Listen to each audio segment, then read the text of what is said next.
Okay, तो हम देखना ये चाहते हैं लेडीज एंड जेंटलमैन आज की क्लास में कि डेटा इनकैप्सुलेशन क्या है और डेटा इनकैप्सुलेशन का क्यों करते हैं, फायदा क्या है, नुकसान क्या है। तो all of these things need to be discussed clear. In the class today. ठीक है, तो इनकैप्सुलेशन डेटा का मतलब आपको पहले से भी आइडिया है कि हमने यहां तक तो हम पहुंच गए हैं कि हमारे पास टीसीपी आईपी जो सूट है उसमें different five layers, different five layers हैं, starting with the application layer, going to the transport layer, then to the network layer, then to the data link layer and finally to the physical layer. इसमें तो कोई शक नहीं है। ठीक है, अब होता क्या है कि जैसे मिसाल के तौर पे इस वक्त अगर मैं एग्जांपल लूं तो मेरे कंप्यूटर पे जो जूम क्लाइंट इंस्टॉल्ड है, ये जूम क्लाइंट एक एप्लीकेशन है। क्लाइंट का मतलब हमारा नॉर्मल ये होता है कि क्लाइंट अगर जब भी किया सर्वर कहा जाए तो हम समझते हैं कोई हार्डवेयर होना जरूरी है, दिमाग एकदम हार्डवेयर की तरफ जाता है। लेकिन मैं ये बेसिकली कहना चाहता हूं कि जूम की एक एप्लीकेशन है जो मैंने अपने लैपटॉप पे इंस्टॉल की हुई है, जिसका काम ये है कि वो मेरा कैमरे को ऑन करता है और मेरी पिक्चर को ग्रैब करता है, मेरी स्क्रीन को नोट करता है, मेरी ऑडियो को, इसका मतलब कि माइक को ऑन करता है और मेरी वॉइस लेता है। और इन सारी चीजों को टाइम टू टाइम, यानी ये नहीं कि जब तक के सारी ये कंप्लीट नहीं होगी 3 घंटे की उस वक्त तक ये आगे नहीं भेजेगा। नहीं, ये टाइम टू टाइम नीचे ट्रांसपोर्ट लेयर को देता जाता है। और ट्रांसपोर्ट लेयर को जब ये इंफॉर्मेशन, जिसको मैं अभी आपके लिए मैसेज कह लेता हूं, ये मैसेज इसने ट्रांसपोर्ट लेयर को दे दिया। Ladies and gentleman, transport layer ये करता है कि इसके साथ अपने कुछ ग्रीन मैंने इसलिए अलग लगाया, कुछ अपने बिट्स ऐड या अपेंड कर देता है, जिसको हम हेडर कहते हैं। ठीक है, क्यों करते हैं अभी एक्सप्लेन करता हूं, लेकिन पहले ये देख लेंगे इसने अपेंड कर दिए। अब जब ये अगर, क्योंकि अब आपको पता होना चाहिए कि अगर ये टीसीपी है या यूडीपी है, यहां पे ट्रांसपोर्ट लेयर पे दो प्रोटोकॉल हो सकते हैं। अगर ये टीसीपी है तो ये 20 बाइट्स ऐड करता है, और अगर ये यूडीपी है तो ये 8 बाइट्स ऐड करता है। इसी तरह ये सारा का सारा पीडीयू, इसको कहते हैं प्रोटोकॉल डेटा यूनिट, ये नीचे की लेयर को फॉरवर्ड कर दिया जाता है। ठीक है, अब ये लेयर भी उसी तरह इसके साथ अपना हेडर ऐड कर देती है। अगेन अगर यहां पे भी आईपी वर्जन 4 भी मौजूद है और वर्जन 6 भी मौजूद है, क्लियर। अगर ये वर्जन 4 है तो ये 20 बाइट्स ऐड कर देता है, और अगर ये आईपी वर्जन 6 है तो ये 40 बाइट्स ऐड कर देता है, क्लियर। इसी तरह ये नीचे की लेयर के हवाले कर दिया जाता है। ये सारा का सारा आइटम जो आप, इसलिए मैं उसका पूरा साइज नीचे लेकर आता हूं ताकि आपको पता चले कि ये पीडीयू नेटवर्क लेयर से डेटा लिंक लेयर को आ गया। अब डेटा लिंक लेयर क्या करता है लेडीज एंड जेंटलमैन, वो अपना हेडर इसके साथ और ट्रेलर इसके साथ ऐड कर देता है। तो ये हर लेयर जो अपना हेडर ऐड करती जाती है, इस अमल को कहते हैं इनकैप्सुलेशन। असल चीज जो कि भेजना चाह रहे हैं वो तो ये मैसेज था। ये जो मैसेज है ये हमारी असल एसेट है, ये हमारी असल चीज है जो कि नेटवर्क को ले जाना है। लेकिन ये साथ कुछ एडिशनल चीजें ऐड करता है जो कि आपके जेहन में आ रहा होगा क्यों करता है, तो अभी उसका जवाब देता हूं। लेकिन इस फिनोमिना को इनकैप्सुलेशन कहते हैं, क्लियर। इसी तरह ये सारा का सारा फिजिकल लेयर के पास आएगा, जहां पे इसको सिग्नल्स में सिग्नल, और ये भी याद रखें हर लेयर के ऊपर इसका एक मखसूस नाम है, हर लेयर के ऊपर इसका एक मखसूस नाम है। मिसाल के तौर पे जब ये ट्रांसपोर्ट लेयर पे आता है तो हम इसको, अगर ये टीसीपी ने बनाया है तो सेगमेंट कहते हैं, और अगर ये यूडीपी ने बनाया तो इसको डेटाग्राम कहा जाता है। जब ये नेटवर्क लेयर पे आता है तो इसको आईपी डेटाग्राम कहा जाता है। जेनेरिकली आप पैकेट भी कह देते हैं, आईपी पैकेट, लेकिन it is an IP datagram. जब ये डेटा लिंक लेयर पे आ जाता है तो we call it a frame, and that frame is converted into bits which are converted into signals basically and then transmitted on to the medium। कुछ बात समझ आ रही है? अब यही चीज जब हमारी डेस्टिनेशन पे पहुंचती है, जो कहीं भी हो सकती है, तो ये ही हेडर्स एक एक को करके, मिसाल के तौर पे ये येलो हेडर किसने ऐड किया था? डेटा लिंक लेयर ने। तो ये डेटा लिंक लेयर, अगर यहां पे हमारा डेस्टिनेशन है, उसकी भी ये 5 ही लेयर्स हैं, जिसमें application layer, transport layer, network layer, data link layer and physical layer. यही है ना? तो लेडीज एंड जेंटलमैन, ये फिजिकल लेयर पे पहुंच गया। फिजिकल लेयर उसको डेटा लिंक लेयर के हवाले कर देगी।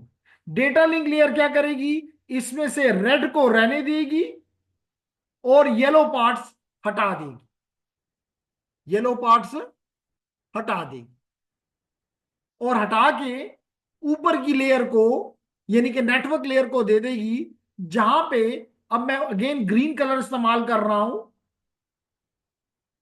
Green colour. क्यों ग्रीन कलर को थोड़ा छोटा बनाया? क्योंकि वो क्या करेगा, इसमें से कुछ पार्ट जो था वो नेटवर्क का हेडर था, तो उसने वो नेटवर्क का हेडर 20 बाइट या 40 बाइट हटा दी। क्लियर?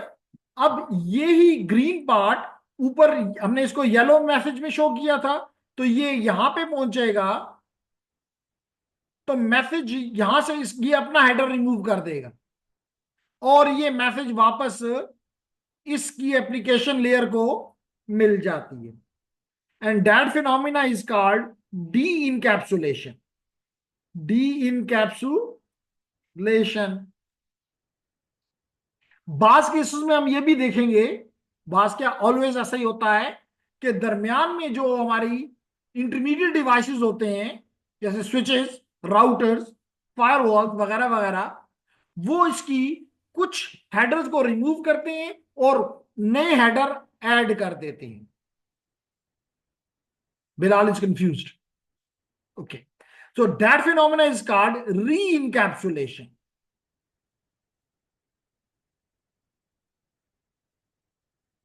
तो ये बात उम्मीद करता हूं समझ आ गई होगी कि इनकैप्सुलेशन, डी इनकैप्सुलेशन और री इनकैप्सुलेशन टर्मिनोलॉजी वाइज आपको समझ आ गया होगा। लेकिन अगर नहीं आया तो बिल्कुल आप इस पे क्वेश्चन कर सकते हैं। एनीवन? जी। एप्लीकेशन किस लेयर पे होती है? कौन सी लेयर करती है? किस लेयर के ऊपर होती है? किस लेयर के ऊपर होती है?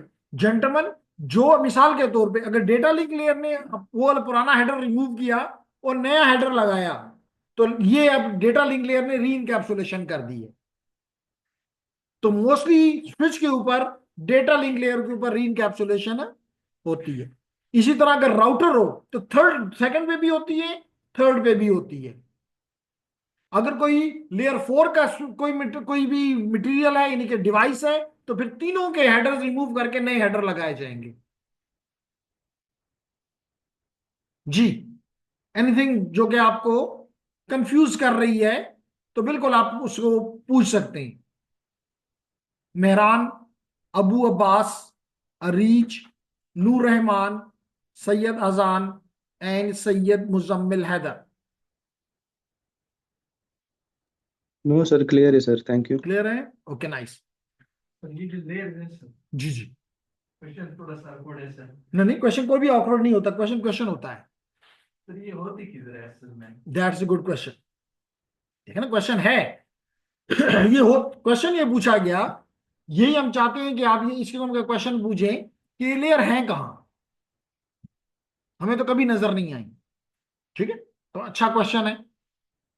जेंटलमैन, अगर मिसाल के तौर पे मैं इसको, क्या ये क्वेश्चन किसी और का भी है? अच्छा क्वेश्चन है कि ये लेयर तो हमें कभी नजर नहीं आई, ये होती कहाँ है?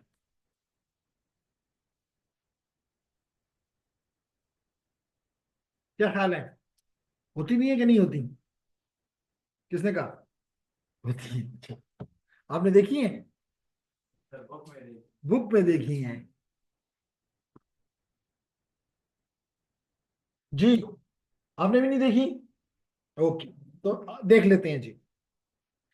लेकिन इससे पहले ये एक्सप्लेन कर दूं कि, और फिर आखिर ये ऐड क्यों किया, क्योंकि ये जवाब दे दूं तो फिर दिखाना आसान है। ठीक है, क्वेश्चन क्या है मेरा? होती कहाँ है? ठीक, क्यों उसे ऐड किया, सॉरी, क्यों ऐड किया, ये क्यों रिमूव किया, या ये कि जब रिमूव ही करना था तो ऐड करने की क्या जरूरत है? तो इन सारे सवालों के जवाब हम निकालने की कोशिश करते हैं। ठीक है, तो लेडीज एंड जेंटलमैन, इसलिए ये ऐड किए जाते हैं कि इनके अंदर, जैसे मिसाल के तौर पे, जब आपका कोई भी मिनिस्टर, गवर्नर साहब या कोई चीफ सेक्रेटरी साहब जब अपने घर से निकलते हैं तो उनके आगे पीछे कुछ गाड़ियां लगा दी जाती हैं, कहा जाता है ये उसका प्रोटोकॉल है। अब ये इसका मतलब है, लेकिन असल उस प्रोटोकॉल की गाड़ियों में कोई इंफॉर्मेशन नहीं है, कोई मैसेज नहीं है, यानी कि उसमें चीफ साहब नहीं बैठे हुए। चीफ साहब तो दरमियान मैसेज में, एमएसजी में बैठे हुए, जो मैंने यहां पे लिखा एमएसजी, मैसेज, वो असल चीज है हमारी। लेकिन उसको अपने डेस्टिनेशन तक पहुंचाने के लिए ये आगे पीछे जो गाड़ियां लगी गई हैं, दे आर इंपॉर्टेंट। क्यों? क्योंकि उनको हम एज्यूम कर दें कि उनको रास्ता पता है। इस मेन गाड़ी जिसमें बैठे हुए हैं ब्रिगेडियर साहब, इसको रास्ता नहीं आता। वो रास्ता जो है, वो जो आगे पायलट जा रहा है, उस पायलट को रास्ता आता है। वो चीजें देख देख के इसको सेफली अपनी डेस्टिनेशन तक पहुंचाता है। जैसे मिसाल के तौर पे, इस इस नेटवर्क के हेडर के अंदर,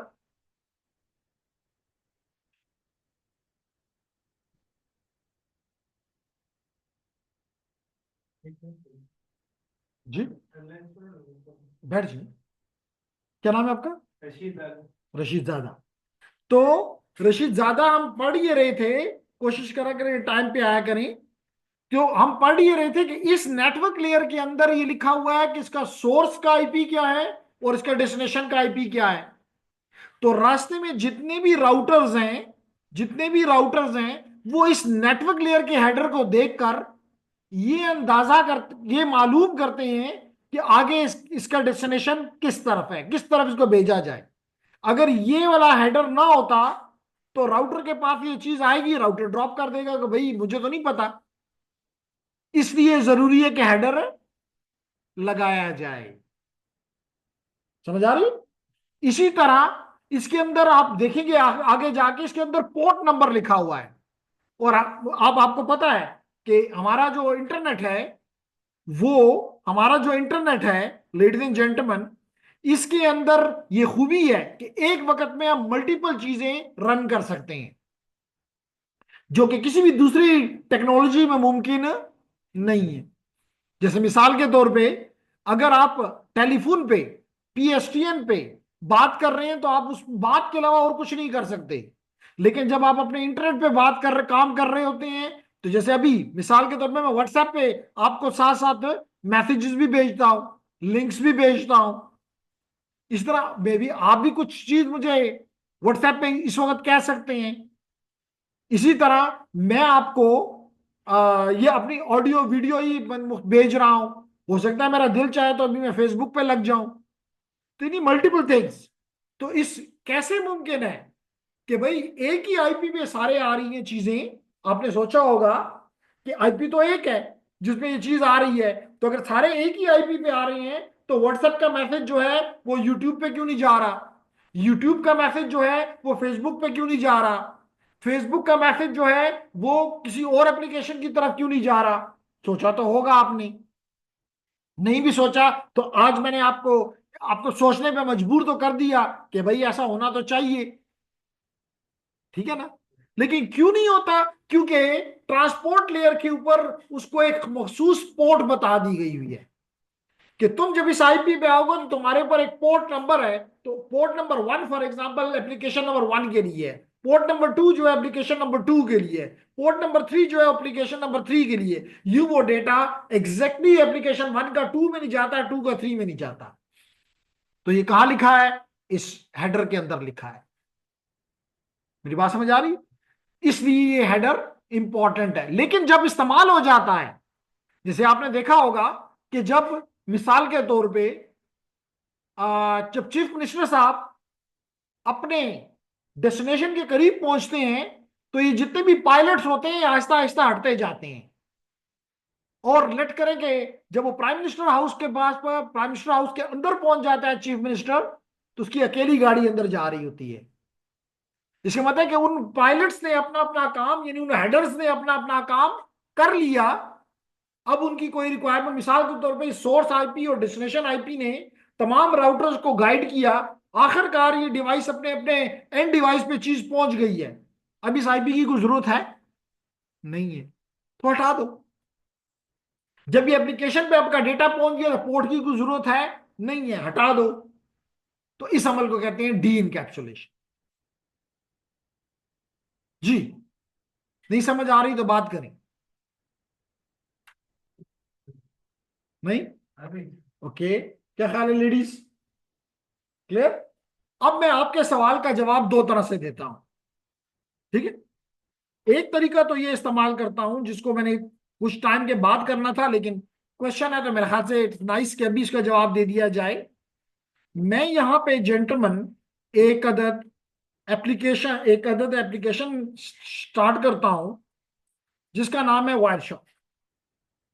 ये मैंने वायरशॉक आपके सामने ऑन कर लिया, ये आपने सीखना है, कोई मसला नहीं है। अब यहां पे ये मुझे कह रहा है कि कितनी आपके पास इंटरफेसेस है, किस इंटरफेस पे आप पैकेट्स को पकड़ना चाहते हो। तो मैं इस वक्त वाईफाई से बात कर रहा हूं, तो मैं वाईफाई के पैकेट पकड़ने की कोशिश करता हूं। जैसे अभी कुछ देर पहले सैयद मुजम्मिल ने कहा कि जी मैंने ये यही टूल इस्तेमाल करके कुछ ट्रैफिक कैप्चर की है।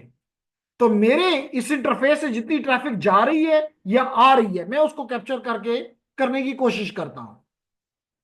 क्लियर, आगे इस पे हम डिटेल में बात करेंगे। तो देखिए जी, मैंने इसको जू ही क्लिक किया तो ये देखें पैकेट, जितनी भी पैकेट इसमें मेरे जा रहे हैं या मुझे आ रहे हैं वो मैंने कैप्चर कर रहा हूं, ठीक है। मैं इसको कुछ पैकेट चलाने के बाद स्टॉप कर देता हूं, तो तकरीबन अगर मुझे सही नजर आ रहा है तो मैंने कोई 2700 से ज्यादा पैकेट्स इतने छोटे से टाइम में कैप्चर कर लिए हैं। बिलाल, मैंने 2723 पैकेट्स पकड़ लिए हैं। देख लें, मेरा पहले मुझे अपना एड्रेस देखने दें कि मेरा एड्रेस क्या है। मरियम जल्दी से नोट करो कि मेरा मेरा आईपी क्या है। मैं जा रहा हूं कमांड प्रॉम्प्ट पे, कमांड प्रॉम्प्ट पे जाने के बाद मैं यहां लिख रहा हूं आईपी कॉन्फिग स्लैश ऑल, और मैंने ये इंटर किया तो ये बता रहा है मेरी मशीन के भाई मेरा आईपी जो है वो 10.137.16.23 है। कर लिया नोट। चेक करते हैं कि इस टूल क्या कहता है, वायरशॉक क्या कहता है। वायरशॉक भी कहते हैं हाँ जी आपका आईपी 10.137.16.23 है। ये कह रहा है कि डेस्टिनेशन का आईपी जो है वो 206.247.141.145 है, 141.145 है, ये डेस्टिनेशन है। मैं इसको अपने पास नोट करता हूं कि जनाब 206.247.141.145 के साथ मेरी मशीन बात कर रही है। ये बताता हूं कि ये किसका आईपी है, अभी बताता हूं कि देखें, कभी मैं बात कर रहा हूं, कभी मैं कुछ भेज रहा हूं, कभी मुझे वो वापस जवाब दे रहे। देखिए यहाँ पे 206,145 को कुछ मैंने भेजा, 283 का कुछ लेंथ का कुछ मटेरियल, उसने मुझे ये जवाब दिया।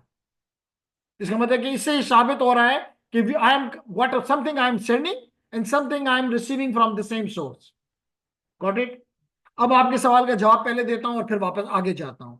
मैं इनमें से आपकी मर्जी का कोई पैकेट भी खोल देता हूं। तो मैंने आपकी मर्जी के मुताबिक ये जो 2690 नंबर का पैकेट है इसको खोल दिया। खोल दिया। ये मुझे अब इसका नजर आ रहा है। देखें जी, अभी मैंने बताया था क्या, एप्लीकेशन लेयर। फिर ये देखें जी, एप्लीकेशन लेयर ये है आपकी। एप्लीकेशन ने ये चीज प्रोड्यूस की। यहां पे हेक्साडेसिमल्स में लिखा हुआ, मैंने कहा था बिट्स हैं। डेटा मैसेज क्या होता है, बिट्स होते हैं। ये बिट्स इसने इस यूडीपी प्रोटोकॉल को, अभी मैंने कहा था अगर गौर करें थोड़ा सा, अगर मुझे वापस यहां पे जाने की इजाजत दें, तो मैंने कहा था कि ट्रांसपोर्ट लेयर पे या तो टीसीपी होगा, कहां लिखा था, या यूडीपी होगा, यहीं कहीं लिखा था। तो ये देख लो कि इसने यूडीपी का इस्तेमाल किया है। तो ये देखें यहां नजर आ रहा है कि यूडीपी, इसके अंदर जो लिखा हुआ है, जो मैंने कहा हेडर लगाया, वो बता रहा है कि इसका सोर्स पोर्ट जो है 53,940 है। यानी कि मेरी पोर्ट नंबर जो है जिससे मैं भेज रहा हूं वो 59,940 है। और जिस डेस्टिनेशन पे पहुंच रहा है, जिसका एड्रेस ये 206 डॉट ब्ला ब्ला ब्ला है, उसका पोर्ट नंबर जो है वो 88888801 है। बात समझ आ रही है। That is the header. That is the header. इसी तरह इस ट्रांसपोर्ट लेयर ने आईपी लेयर को दे दिया, यानी नेटवर्क लेयर को दे दिया। ये देख लो, ये बता रहा है कि ये आईपी वर्जन 4 इस्तेमाल कर रहा है। ये बता रहा है कि यहां पे हेडर लगाया, कि मैंने अभी आपको बताया कि 20 बाइट्स का होगा। अगर IPv4 है तो 20 बाइट्स का हेडर। तो ये बता रहा है कि सोर्स का एड्रेस यहां पे कहीं आपको लिखा हुआ नजर आना चाहिए, मुझे भी नजर आना चाहिए, इसलिए मैं ग्लासेस लगा लेता हूं। तो ये बताएगा मुझे जनाब के सोर्स का एड्रेस ये है, डेस्टिनेशन का एड्रेस ये है।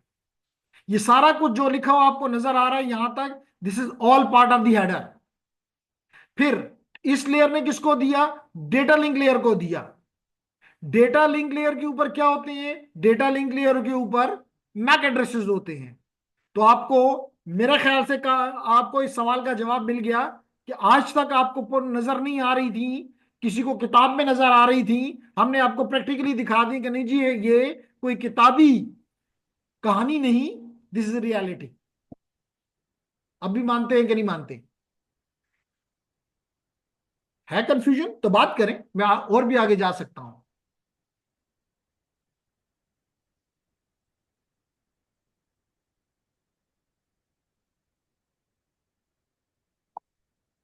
इसमें जो पोर्ट नंबर है सर, जो यहाँ से जो पैकेट जा रहे हैं वो तो सेम ही होगा हर एक के लिए, जो सुनने वाले हैं, जो रिसीवर साइड पे हैं। नहीं, मैं हर एक को नहीं भेज रहा, मैं इस वक्त जूम पे भेज रहा हूं, और जूम जो है वो फिर उनको के साथ वो अटैच्ड है। हम सब क्लाइंट्स हैं। हमारा एक सर्वर भी है, जो कि मिसाल के तौर पे, चलें इसको भी हम देखते हैं। ये देखें जनाब, मैं यहां पे लिखता हूं हु इज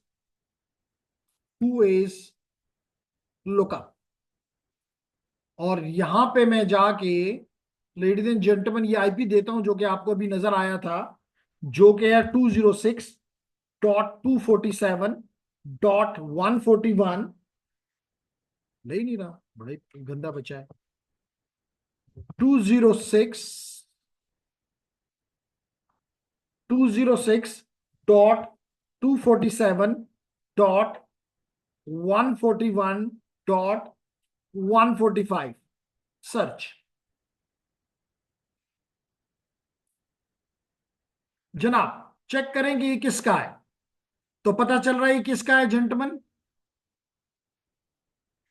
किसका है, जूम का। तो मैं तो अमेरिका भेज रहा हूं, मैं तो किसी भी, ये जो यूके यूएस इसमें सॉरी यूएई में बैठे हुए हैं या सऊदीया बैठे हुए हैं, मैं इनको नहीं भेज रहा, मैं इस एड्रेस को भेज रहा हूं, और ये भी उसके साथ कनेक्टेड है। वहां से इनको ये चीज मिल रही है। मेरी बात समझ आ रही है? तो कहने का मकसद ये है कि ये अगर हेडर्स ना लगाए जाते तो मैं इस मशीन तक नहीं पहुंच सकता था। अगर आप मेरी बात फिर भी थोड़ी सी ना में ले रहे हैं तो मैं यहां पे लिखता हूं ट्रेस आरटी, ट्रेस आरटी, और यही एड्रेस लिख देता हूं 206.247.141.145, इंटर।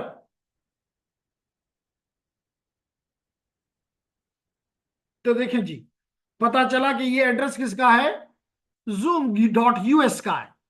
तो ये जो मैंने हेडर लगाए थे ये मैंने इन मशीनों के लिए लगाए थे।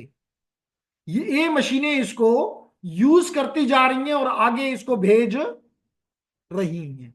अगर ये इंफॉर्मेशन ना होती तो ये जो मशीनें आपको नजर आ रही हैं कि इस वक्त मैं पर्न के पास पहुंच गया हूं, पर्न मुझे आगे कहीं भी नहीं भेज सकता था अगर उसके पास ये इंफॉर्मेशन, उसके जैसे मिसाल इसकी अच्छी और दे सकता हूं, कभी खत लिखा है पोस्टल सर्विस के लिए, कभी खत लिखा है क्या? आज तक नहीं लिखा।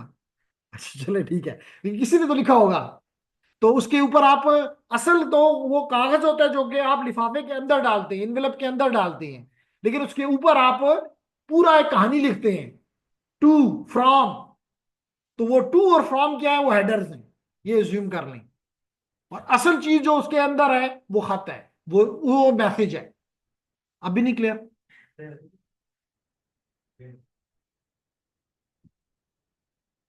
क्यों अब्दुल मोइज, कंफ्यूजिंग? जी रशीद दादा, क्लियर है? 30 हॉप्स का ये मतलब है कि अगर मैंने ये एक पैकेट भेजा, दो के ये तो ठीक की तरफ भेजा है तो ये पहुंच जाएगा, लेकिन अगर मैं कोई ऐसे ही मार देता तो वो पैकेट तो फिर सारी जिंदगी नेटवर्क में मौजूद रहता। तो जब मैं आपको नेटवर्क लेयर पढ़ाऊंगा तो बताऊंगा कि वहां पे टीटीएल की वैल्यू रखी जाती है ताकि खास जगह तक ये जाए। अगर नहीं पहुंचता तो हमारे नेटवर्क का इसके लिए हमेशा के लिए अवेलेबल नहीं रहेगा, इसको उठा के बाहर फेंके। क्लियर? सर ये दरम्यान में जितने वो आ गई ये एक एड्रेस है, ये सारी यहाँ पे इसकी री एनकैप्सुलेशन होगी सर। ये री इनकैप्सुलेट करके इसको आगे भेज रहे हैं। That is good. तो आज आपको पता चल रहा है कि कहीं कहीं पे इनकैप्सुलेशन भी हो रही है, कहीं पे री इनकैप्सुलेशन भी हो रही है, और कहीं पे डी इनकैप्सुलेशन भी हो रही है। तो जब हम आखिर में पहुंचेंगे और री इनकैप्सुलेशन के ऊपर हम अपनी प्रॉपर डेस्टिनेशन में पहुंच जाएंगे जो कि 206 समथिंग है, तो वो इसको डी इनकैप्सुलेट करके अपने सर्वर में रखेगा। क्लियर हो गया? क्लियर? ओके, तो फिर आगे बढ़ने दें। Online students,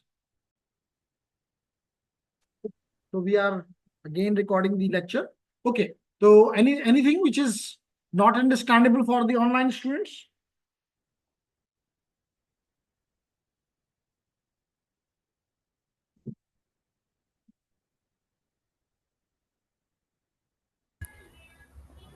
all clear sir, all. और क्लियर? अबू अब्बास यस। साहब मैंने पहली दफा देखा है, इन्होंने नाम चेंज किया हुआ है। क्लियर है sir, thank you. Nasrum Minallah sir, Nasrum Minallah. Okay okay, आपका मैसेज कुछ देर पहले भी आया था। एनी तो जेंटलमैन हम बात ये कर रहे जी हैं। सर, उस बंदे से थोड़ा बात कर ले सर। अच्छा थैंक अच्छा, यू सर। ओके। तो हम बात ये कर रहे थे कि अब आपने प्रैक्टिकली देखा, क्योंकि यही सबसे बड़ा हमारे हमारी कोताही है। हम मानते हैं कि जब क्लासरूम में पढ़ाया जाता है अगर ये दिखा दिया जाता तो आज कोई भी ये ना कहता कि जी हमने तो कभी देखा ही नहीं। एक ही बंदा है जिसने कहा किताब में है, बाकी तो कहीं नजर नहीं आता। लेकिन अगर ये दिखा दिया जाए तो अब आपको क्लियरली नजर आ रहा है कि practically I am connected to the Zoom और ये सारी चीजें यहाँ पे मौजूद हैं। कोई एक चीज भी ऐसी नहीं है जो कि नजर नहीं आ रही, ऑल आर विजिबल। क्लियर? ऐसा क्या ख्याल है मुइज? क्लियर? ओके। तो अब मैं जनाब अपने टॉपिक की तरफ आगे बढ़ता हूं। ये तो मैंने एक्सप्लेनेशन की तरफ ही रहा कि यहाँ पे ये क्या कह रहा है कि जनाब एक उससे पहले इनकैप्सुलेशन से पहले कुछ चीजें एक्सप्लेन कर रहा है, and that is segmenting messages. Segmenting messages का मतलब ये होता है, जैसे मिसाल के तौर पे आज एक टूल जिसके साथ आपकी दोस्ती बनाने की कोशिश करूंगा, अभी नहीं लेकिन थोड़ी मे बी सेकंड कोर्स में। तो सेकंड कोर्स में आपको इस टूल के साथ मेरा दिल चाह रहा है कि आपकी दोस्ती करवा दूं, जो कि मैंने रिसेंटली डाउनलोड किया। नहीं भाई, आप कैसे नहीं कह रहे। डी इमेजेस, और ये एक तो ये है जनाब जो कि तकरीबन कोई 1.6 जीबी का है ना जी। अब एक और भी था, लेकिन चले हम इसकी भी एग्जांपल ले लेते हैं। ये एक दूसरा है जिसका साइज कोई तकरीबन 5.1 गीग है। अब ये 5.1 गीग का एक ही दफा ये पैकेट नेटवर्क पे हम नहीं गिरा सकते सदीक। क्यों नहीं गिरा सकते, सवाल तो बनता है, क्यों नहीं बना सकते। लेकिन आज अब्बास नजर नहीं आ रहा। पता नहीं ये मैं क्या देखी मैं कर दूँ। घर पे तो ऑनलाइन तो ले सकता है। तो अबू अब्बास जो है वो अब्बास से पूछें कि क्लास में क्यों नहीं है। ओके, तो हम बात ये कर रहे थे कि अब ये सारा के यहाँ पे लेट करें, जैसे भी हमने कहा कि यहां से कोई 5 जीबी की एक फाइल है इस आपके पास जो कि यहाँ पे भिजवानी है, क्लाउड एडिट करें, क्लाउड में सेव करनी है।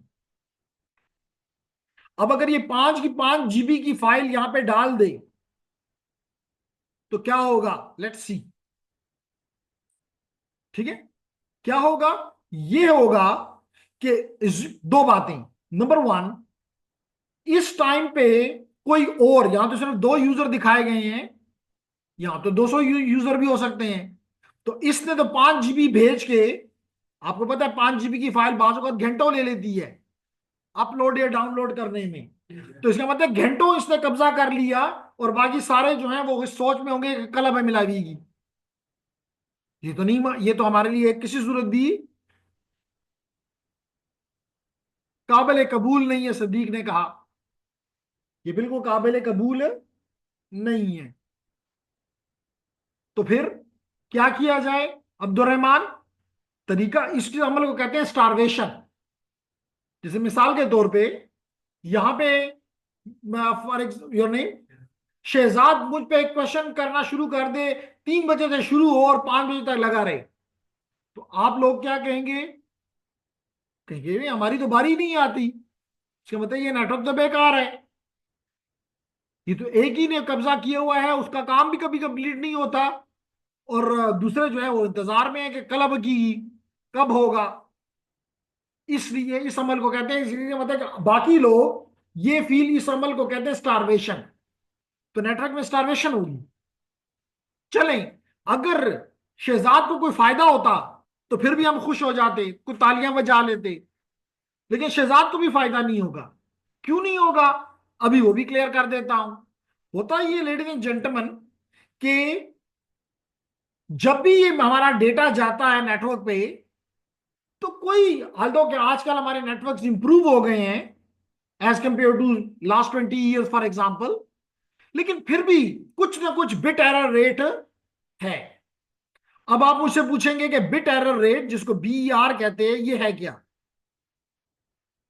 इसका अगर मैं यही एग्जांपल दोबारा ले लूं कि एक तरफ मैं पिशावर से बैठा हुआ हूं और दूसरी तरफ जूम US में बैठा हुआ है, मैं इसको ये पैकेट भेज रहा हूं, और आप यहां पे आके देखेंगे कि ये पैकेट अभी तक ये ट्रेस कंप्लीट नहीं हो सकी थी। ये फायदा था ट्रेस का अब्दुल रहमान, कि अगर ये पैकेट नहीं पहुंचा तो कम से कम ये फॉर एवर नेटवर्क को जाया नहीं करेगा। बस इसने जितनी इसकी सलाहियत थी। लेकिन अगर इसके मुकाबले में मिसाल के तौर पे मैं यहां पे लिख देता www.facebook.com, तो आप देखेंगे कि तकरीबन 15 से पहले पहले ये इस फेसबुक के पास पहुंच जाएगा, जिसका IP एड्रेस क्या है, 157.240.227.35। ठीक है अब्दुल रहमान। तो बात हम ये कर रहे थे कि अगर बिट एरर रेट का मतलब ये होता है कि जहां से मैं जो पैकेट भेज रहा हूं, ठीक है, majority of them will reach here in good status, लेकिन there is a probability, probability का मतलब चांस, कि there is a chance that may be कि out of, let it be out of 1 billion, एक बिट कैन के error आने के chance हैं। तो अगर ये 5 गीग है तो इसका मतलब है, although कि मैंने बड़ी छोटी वैल्यू ली है, 1 बिलियन में 1 गीग में सिर्फ एक बिट, ये बहुत छोटी वैल्यू है, इसे वैल्यूज बड़ी होती हैं एरर की। Not getting?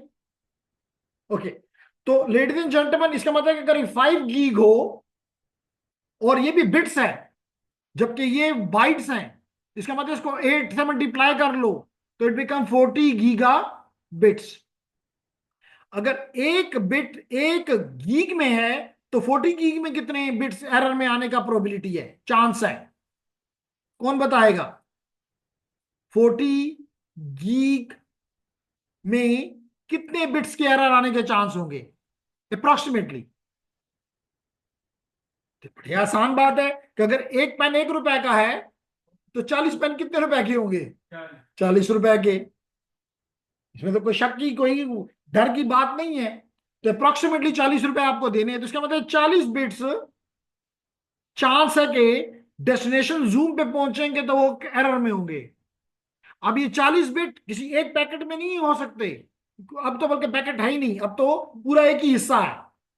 तो लाजमी तौर पे जब ये जूम पे पहुंचेगा तो वो इसको क्या समझेगा? गार्बेज। 40 चीजें इसमें गलत हैं, इसका मतलब वो क्या कहेगा? ब्याद सरा, क्योंकि उसको तो नहीं पता कि कौन सी 40 बिट्स एरर में गई हैं, सिर्फ उसको ये पता है कि इसमें 40 बिट एरर में है। तो क्या दूसरी दफा होगा तो क्या कोई फरिश्ते लेकर जाएंगे कि दोबारा जाएगा तो उस वक्त ये एरर में नहीं जाएगा?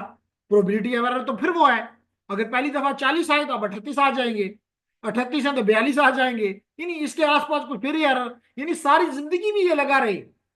तो ये 5 गीगाबाइट की फाइल अमेरिका नहीं पहुंच सकती जी, कहीं भी नहीं पहुंच सकती। इसलिए इसका हल हमने क्या किया हुआ है? हमने इसका हल ये किया हुआ है कि हम इस पैकेट्स को, इस बड़े फाइल को जो कि 40 गीगा बिट्स की है, इसको हम छोटे छोटे पीसीज में डिवाइड कर देते हैं। मिसाल के तौर पे 10 किलो, 10 किलो बिट्स। जी जी, एरर किस टाइप की हो सकती है? एरर किस किस्म के हो सकते हैं? ओके, अब क्वेश्चन ये है कि एरर किस किस्म का हो सकता है। पहले तो ये होना पता हो कि एरर कहते कैसे हैं, फिर क्लियर हो जाएगा किस किस्म के होंगे। क्या होता है एरर, मरियम? क्या चेंज से क्या मुराद? दैट इज द आंसर, कि अगर कोई भी यहां से मैं भेज रहा हूं for example 0 1 0 1 0 1 1 0 something like this, अगर इसमें जाते हुए वहां पे पहुंचते वक्त ये चीज बन जाए 0 1 0 1 0 1 0 0 0, तो अगर आप देखें तो यहां पे ये बिट जो है पहले 1 थी अब 0 हो गई है, तो that is an error for us. A flip of a bit is an error for us.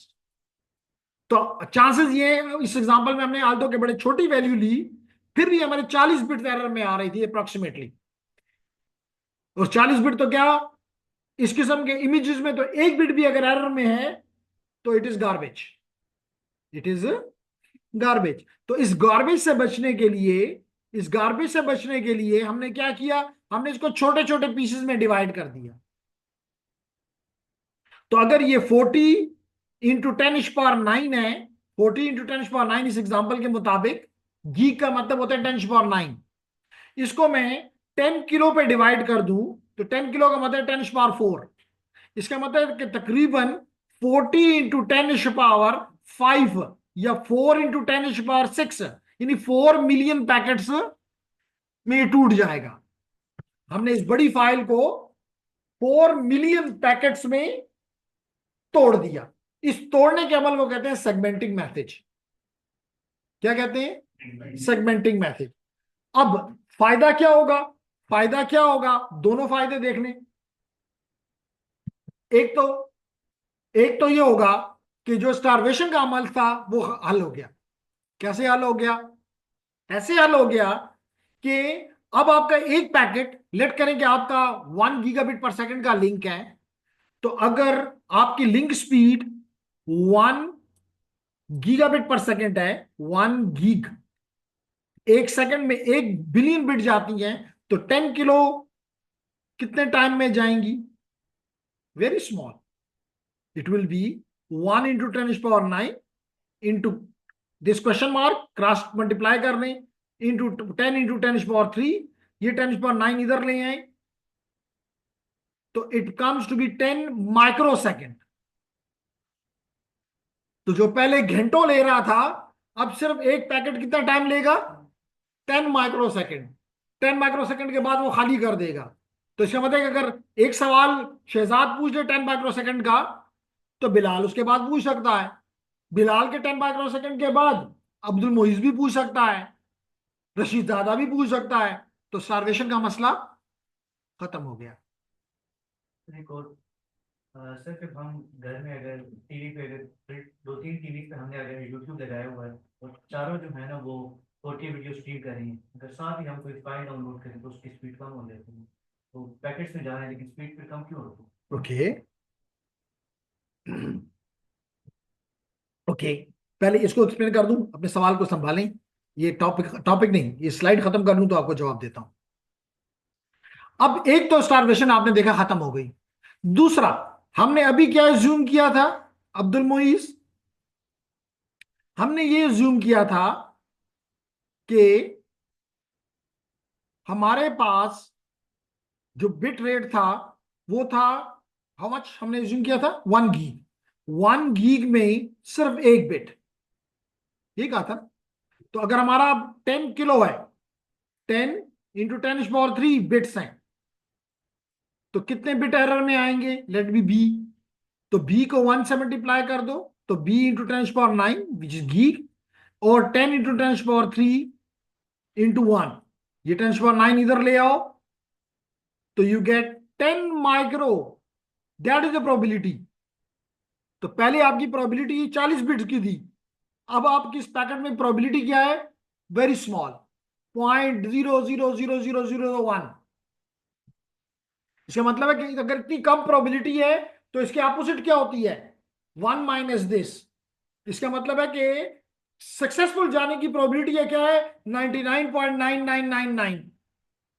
इसका मतलब कि आप इसमें एरर, इसका मतलब कि ये पैकेट सही पहुंचेगा की प्रोबेबिलिटी बहुत हाई है। पैकेट के सही पहुंचने की प्रोबेबिलिटी बहुत हाई। इस वजह से आपके नेटवर्क की एफिशिएंसी, एफिशिएंसी क्या होता है? आउटपुट। इनपुट तो आप कर रहे हैं, पहले आउटपुट 0 था, अब आपका आउटपुट निकलना शुरू हो गया, तो आपकी एफिशिएंसी इंप्रूव हो गई, स्टारवेशन भी खत्म हो गई, थ्रूपुट भी आ गया। थ्रूपुट क्या होता है? गुडपुट भी आ गया। गुडपुट क्या होता है? ये बातें हमने पढ़ी हैं, लेकिन फिर भी अगर क्वेश्चन है तो कर सकते हैं। और लाजमी तौर पे आप जब चीजें पहुंच रही हैं तो आपकी स्पीड भी इंक्रीज हो गई। क्लियर हो गया? क्लियर? ओके। तो लेडीज एंड जेंटलमैन, अगर हम अब अब्दुल मोइज के सवाल का जवाब भी दे दें कि जब हम यूजर्स बढ़ा देते हैं, शॉर्ट क्वेश्चन ये था कि अब अगर हम यूजर्स बढ़ा दें तो स्पीड कम हो जाती है। मिसाल के तौर पे ये लिंक है 1 मेगाबिट पर सेकंड का, अगर एक ही बंदा इस्तेमाल कर रहा है तो ये पूरा का पूरा 1 मेगाबिट पर सेकंड से मिलेगा। अगर दो हो जाएं तो अप्रोक्सीमेटली दोनों को 0.5 मेगाबिट पर सेकंड मिलेगा, क्योंकि यहां तो पाइप फिक्स है कि पाइप आप इंक्रीज नहीं कर रहे। अगर आप एक दो बंदे और लगा दें तो हर एक को 0.25 मिलेगा। तो जूं जूं आप यूजर बढ़ाते जाओगे, क्योंकि आपने जो बैंडविड्थ ली हुई है वो ये आप नहीं कर रहे कि एक से आपने 2 किया तो आप बैंडविड्थ भी डबल कर दें, फिर कोई फर्क नहीं पड़ेगा। अगर आपके 4 किए तो बैंडविड्थ को भी 4 गुना बढ़वा लें, वो तो आप नहीं कर रहे, आप तो सिर्फ यूजर बढ़ा रहे हैं। तो लाजमी तौर पे as the users are increasing, हर एक आगे बैंडविड्थ क्योंकि फिक्स है, वो तब्दील नहीं हो रही, तो लाजमी तौर पे अब आपको रिस्पांस लेट मिलेगा, आपकी स्पीड कम हो जाएगी, आपकी परफॉर्मेंस डिग्रेड हो जाएगी। क्लियर हो गया? ओके।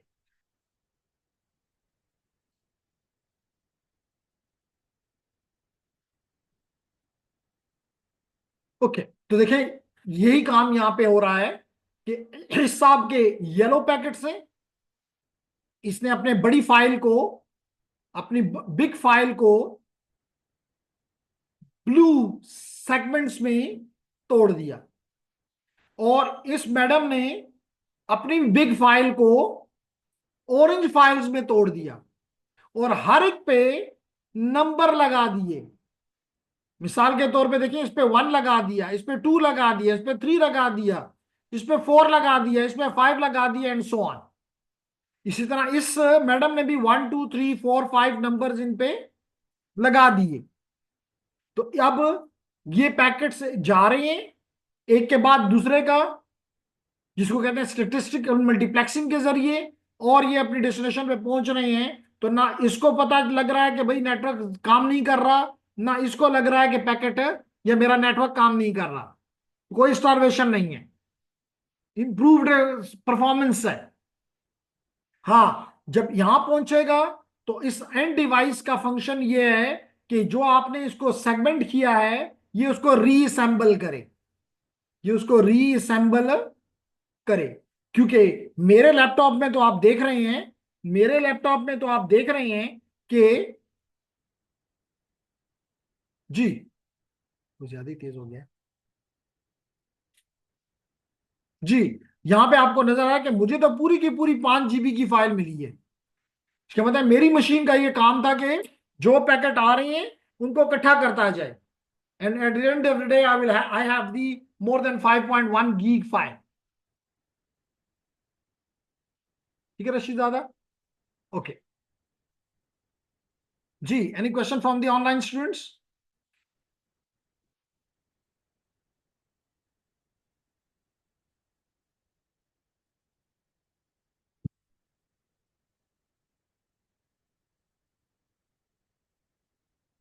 तो मुजम्मिल साहब ने जवाब सर दे ये दिया। जी जनाब। सर ये फ्लैग की जो सॉरी वो पैकेट्स में जो फ्लैग्स होते हैं ना, ये किस लिए होते हैं, और ये जरा काइंडली बता दे अगर। क्योंकि ओके मैं अक्सर खेलता रहता हूँ ना CTF, तो उसमें अलग अलग पैकेट के फ्लैग होते हैं, और सामने आते तो सोचा कि क्या होते हैं।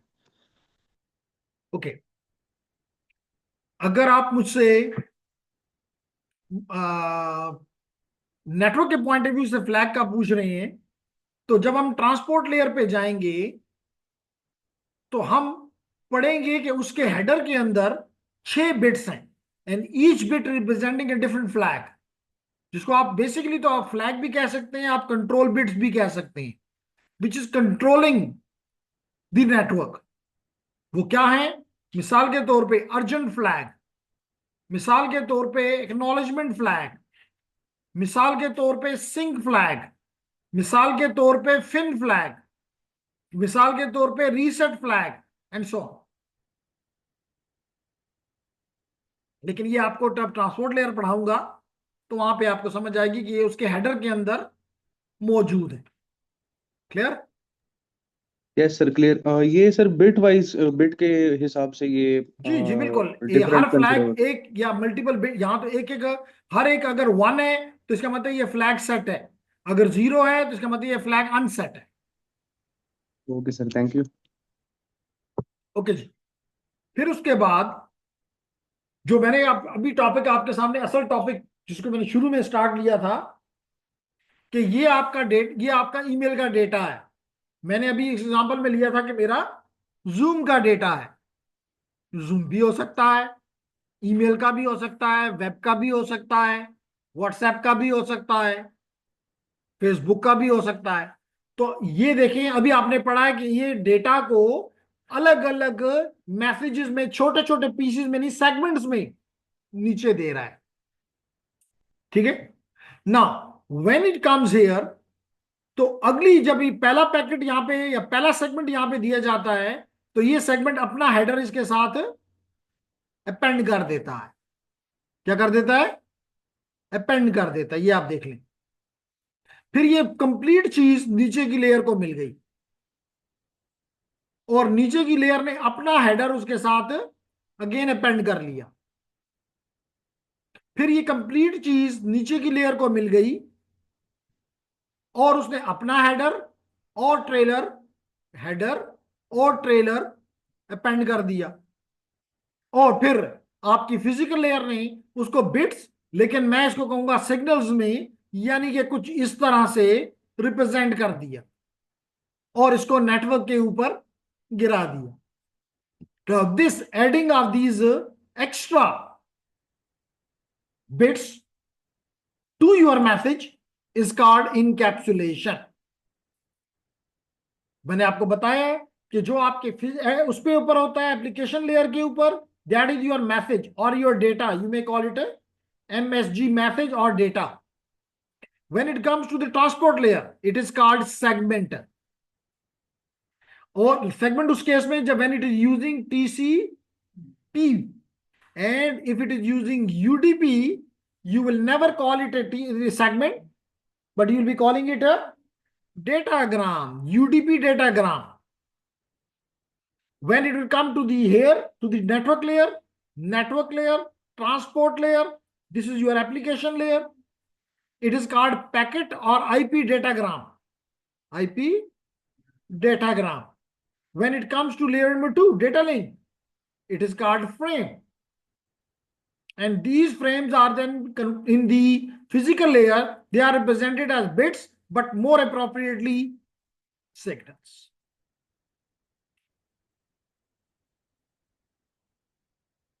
जी ये श्योर। सर ये इंजेक्शन जब करता है तो इसके ये हेडर जब इसके साथ लगा दिया जाता है तो इसका एड्रेस भी इसके साथ निकल जाता है ये बिट्स में। आप पूछ ये रहे हैं कि ये जो मैसेज है, इस मैसेज को आपने इनक्रिप्ट कर दिया, तो अब ये इनक्रिप्टेड, आपका इनक्रिप्टेड डेटा है, ठीक है। अब आप क्या कहना चाह रहे हैं आगे? सर ये एप्लीकेशन लेयर से जब फिजिकल लेयर तक आता है और इनको इंक्रिप्शन किया जाता है, हर एक हेडर अपना लगा लेते हैं, इनक्रिप्ट कर देते हैं। नहीं नहीं, आप ये कह रहे हैं कि हेडर इनक्रिप्ट करता है, हेडर कभी भी इनक्रिप्ट नहीं करता। आखिर तक पहुंच जाता है तो जब वो ऐड किया जाता है इनक्रिप्ट हो जाता है।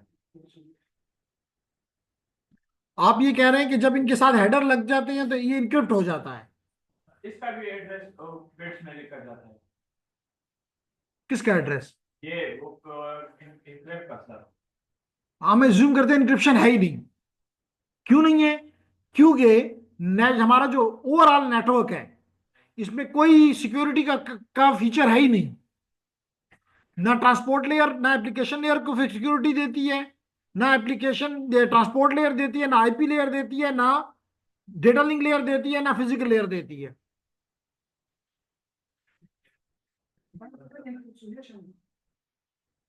इनकैप्सुलेशन का मतलब सिर्फ ये है कि मैंने ये कहा, जैसे मैंने अभी आपको एग्जांपल दी कि मैं एक खत लिखना चाहता हूं आपके घर को कि जी अब्दुल रहमान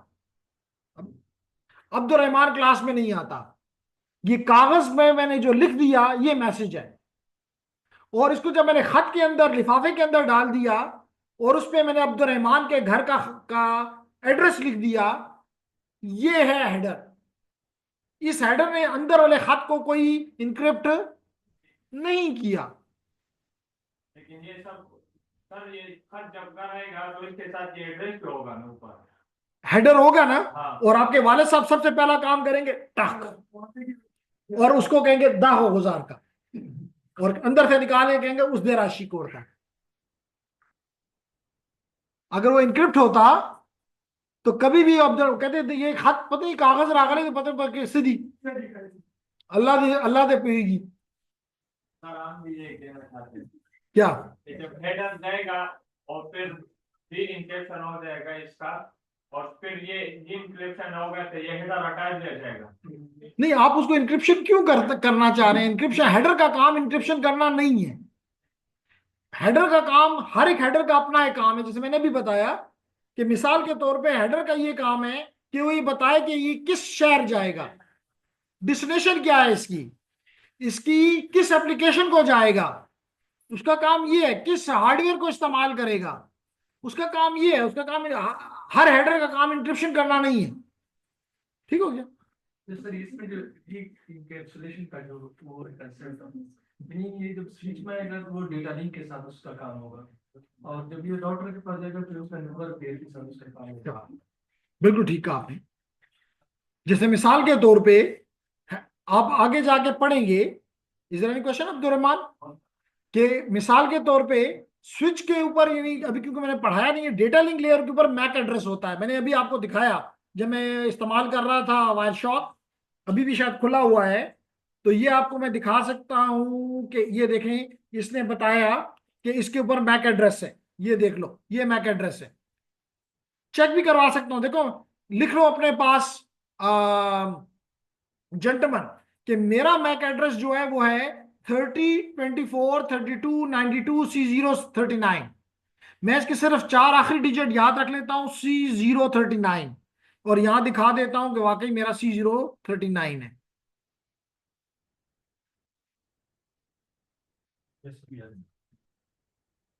तो इसका मतलब झूठ नहीं है। तो जब मैंने अपना पैकेट इस पहली मशीन को दिया, जब मैंने अपना ये पैकेट इस पहली मशीन के हवाले किया, मिसाल के तौर पे ये, तो मैंने इसका, क्योंकि मुझे एंड डेस्टिनेशन का मैक एड्रेस नहीं पता, तो मैंने इस मशीन का मैक एड्रेस उसमें डाल दिया, जिसको हम गेटवे कहते हैं। इसने जब लिया तो इसने सोर्स के तौर पे अपना मैक और डेस्टिनेशन के तौर पे इसका मैक डाल दिया। इसका मतलब वो पुराने वाला जो मैक वाला एड्रेस था उसको उठा के बाहर फेंक दिया, एक नए खत के लिफाफे में डाल के आगे भेज दिया।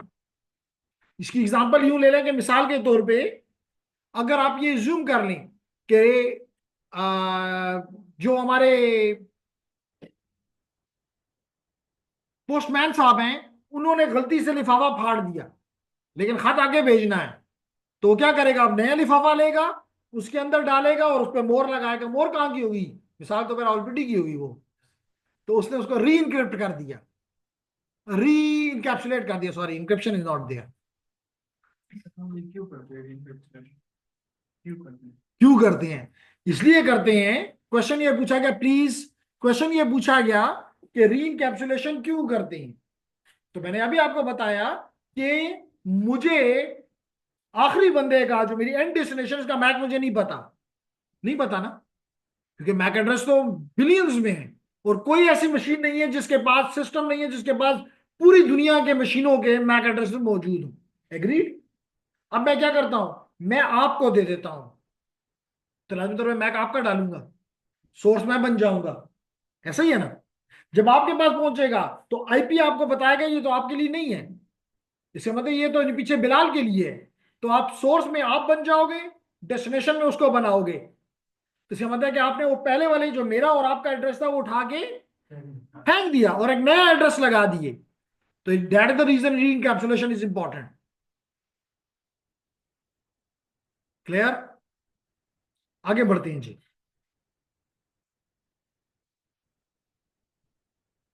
जी दूसरा प्रश्न, जी जी करें। सर ये जो सीक्वेंसिंग है सर, हम्म। ये हम सेगमेंट की करनी है, पैकेट या फ्रेम फ्रेम की सर? जो हम सीक्वेंसिंग करते हैं ये किसकी करते हैं, ओके, सीक्वेंसिंग हम करते हैं बाइट्स की। पढ़ाते वक्त थोड़ी सी दो नंबरी करते हैं हम कहते हैं ये सेगमेंट की सीक्वेंसिंग है, लेकिन बेसिकली उसके अंदर जो बाइट्स होते हैं उनको काउंट करके उसका नंबर लगाया जाता है।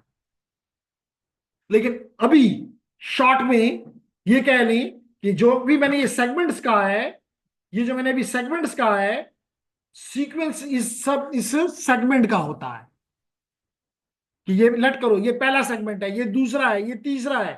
क्योंकि अभी हमने पढ़ा कि हम बड़े पैकेट को, बड़े फाइल को छोटे पैकेट्स में यानी सेगमेंट्स में तोड़ देते हैं, और हर सेगमेंट के ऊपर उसका नंबर, जैसे कि आपने यहां पे देखा भी, उसमें ऊपर नंबर लगा दिया जाता है। Clear, okay. सर मेरा एक क्वेश्चन, जी करें। आपने कहा कि जब हम कैलकुलेशन करते हैं तो हम, हमें पता चल जाता है कि मैसेज हमारे लिए नहीं, तो हम आगे फॉरवर्ड करते हैं, श्योर।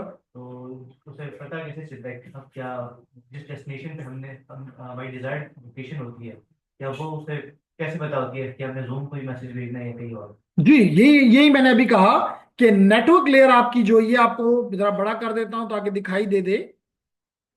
सवाल आपने ये पूछा कि भाई कैसे उसको पता चलता है कि जूम के लिए है। तो इस यहाँ अब बल्कि अभी आपने तो अच्छा क्वेश्चन करके पहले से ये चीजें मालूम मुझसे करवा ली हुई हैं। देखिए इसके अंदर लिखा हुआ है कि जनाब सोर्स तो मैं हूं लेकिन डेस्टिनेशन मेरी 209 है, 206 है, ऐसा ही है ना।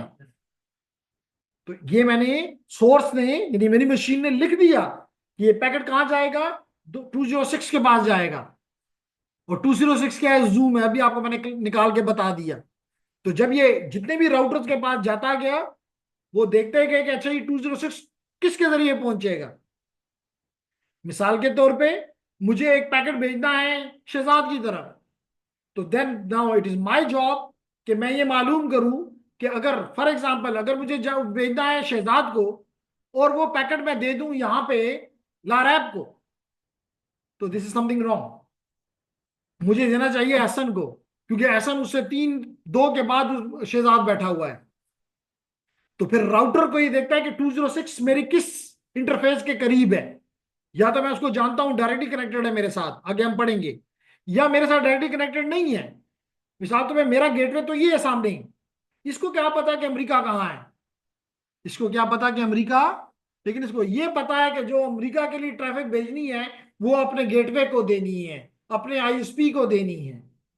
अब जवाब मिल गया। सर ये जो आप मैसेज दे रहे हैं बिलाल के लिए, तो ये इसको पता है कि यार ये बिलाल का मैसेज है, मैं इसको फॉरवर्ड करूंगा? मैंने इसके ऊपर मैंने अभी कहा सोर्स का एड्रेस भी लिखा हुआ है एहसान, और डेस्टिनेशन का एड्रेस भी आपको ये स्क्रीन पे नजर आ रहा है कि मैंने लिखा है कि 206 यानी बिलाल।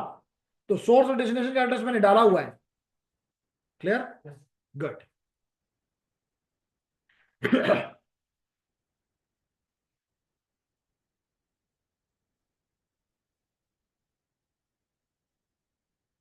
ओके, तो देखिए यहाँ पे यही कॉन्सेप्ट बताया जा रहा है कि इंकैप्सुलेशन में क्या हो रहा है। ये है वो आपका असल मैसेज, ये है वो असल मैसेज जिसके लिए आप सारा काम कर रहे हैं। लेकिन हर लेयर अपना हेडर उसके साथ अटैच कर रही है, अपेंड कर रही है, हेडर ट्रेलर। ठीक है, हम ये सारे हेडर्स पढ़ेंगे, हम ये ट्रेलर भी पढ़ेंगे कि इसके अंदर क्या है, क्यों लगाया ये। क्योंकि यहाँ पे हमने 20 बाइट लगा दिए, क्या फर्क है, क्या मकसद है। यहाँ पे हमने 20 या 40 बाइट्स लगा दिए, क्या मकसद है। यहाँ पे हमने 14 बाइट्स लगा दिए अगर ईथरनेट है तो, यहाँ पे हमने 4 बाइट्स लगा दिए अगर ईथरनेट है तो, definitely it has some meaning. तो आखिरकार ये चीज वेब क्लाइंट से नजर तो ये आ रहा है कि ये चीज जा रही है, लेकिन रियलिटी में 10 जा रहे हैं। लेकिन ये भी रियलिटी झूठी है, असल में सब सिग्नल्स जा रहे हैं। क्या चीज जा रही है, सिग्नल्स जा रहे हैं, like this, something like this. Clear, okay. अब मैंने बताया कि देखिए ये बिट्स जा रहे हैं। अब हर लेयर अपना हेडर हटाएगी, हर लेयर अपनी वो इंफॉर्मेशन पढ़ेगी, उसमें जो लिखा है वो एक्ट करेगी। जब उसका काम पूरा हो गया, ये देखिए ना, आप टिश्यू पेपर उठाते हैं, आपने बड़ा साफ सुथरा जगह पे पड़ा होता है, आप उसको यूं उठाते हैं और जो ही आप उसको अपने मुंह पे लगा के खाने या अपने हाथ पे लगा देते हैं, तो उसे टिश्यू को क्या करते हो, हटा देते, क्योंकि उसने अपना पर्पस कर लिया है। तो यहां पर भी जब मिसाल के तौर पे हमें पता चल गया कि ये इसका डेस्टिनेशन एड्रेस है और हमने डेस्टिनेशन तक पहुंचा दिया है, तो अब उस आईपी की जरूरत नहीं है, रिमूव इट।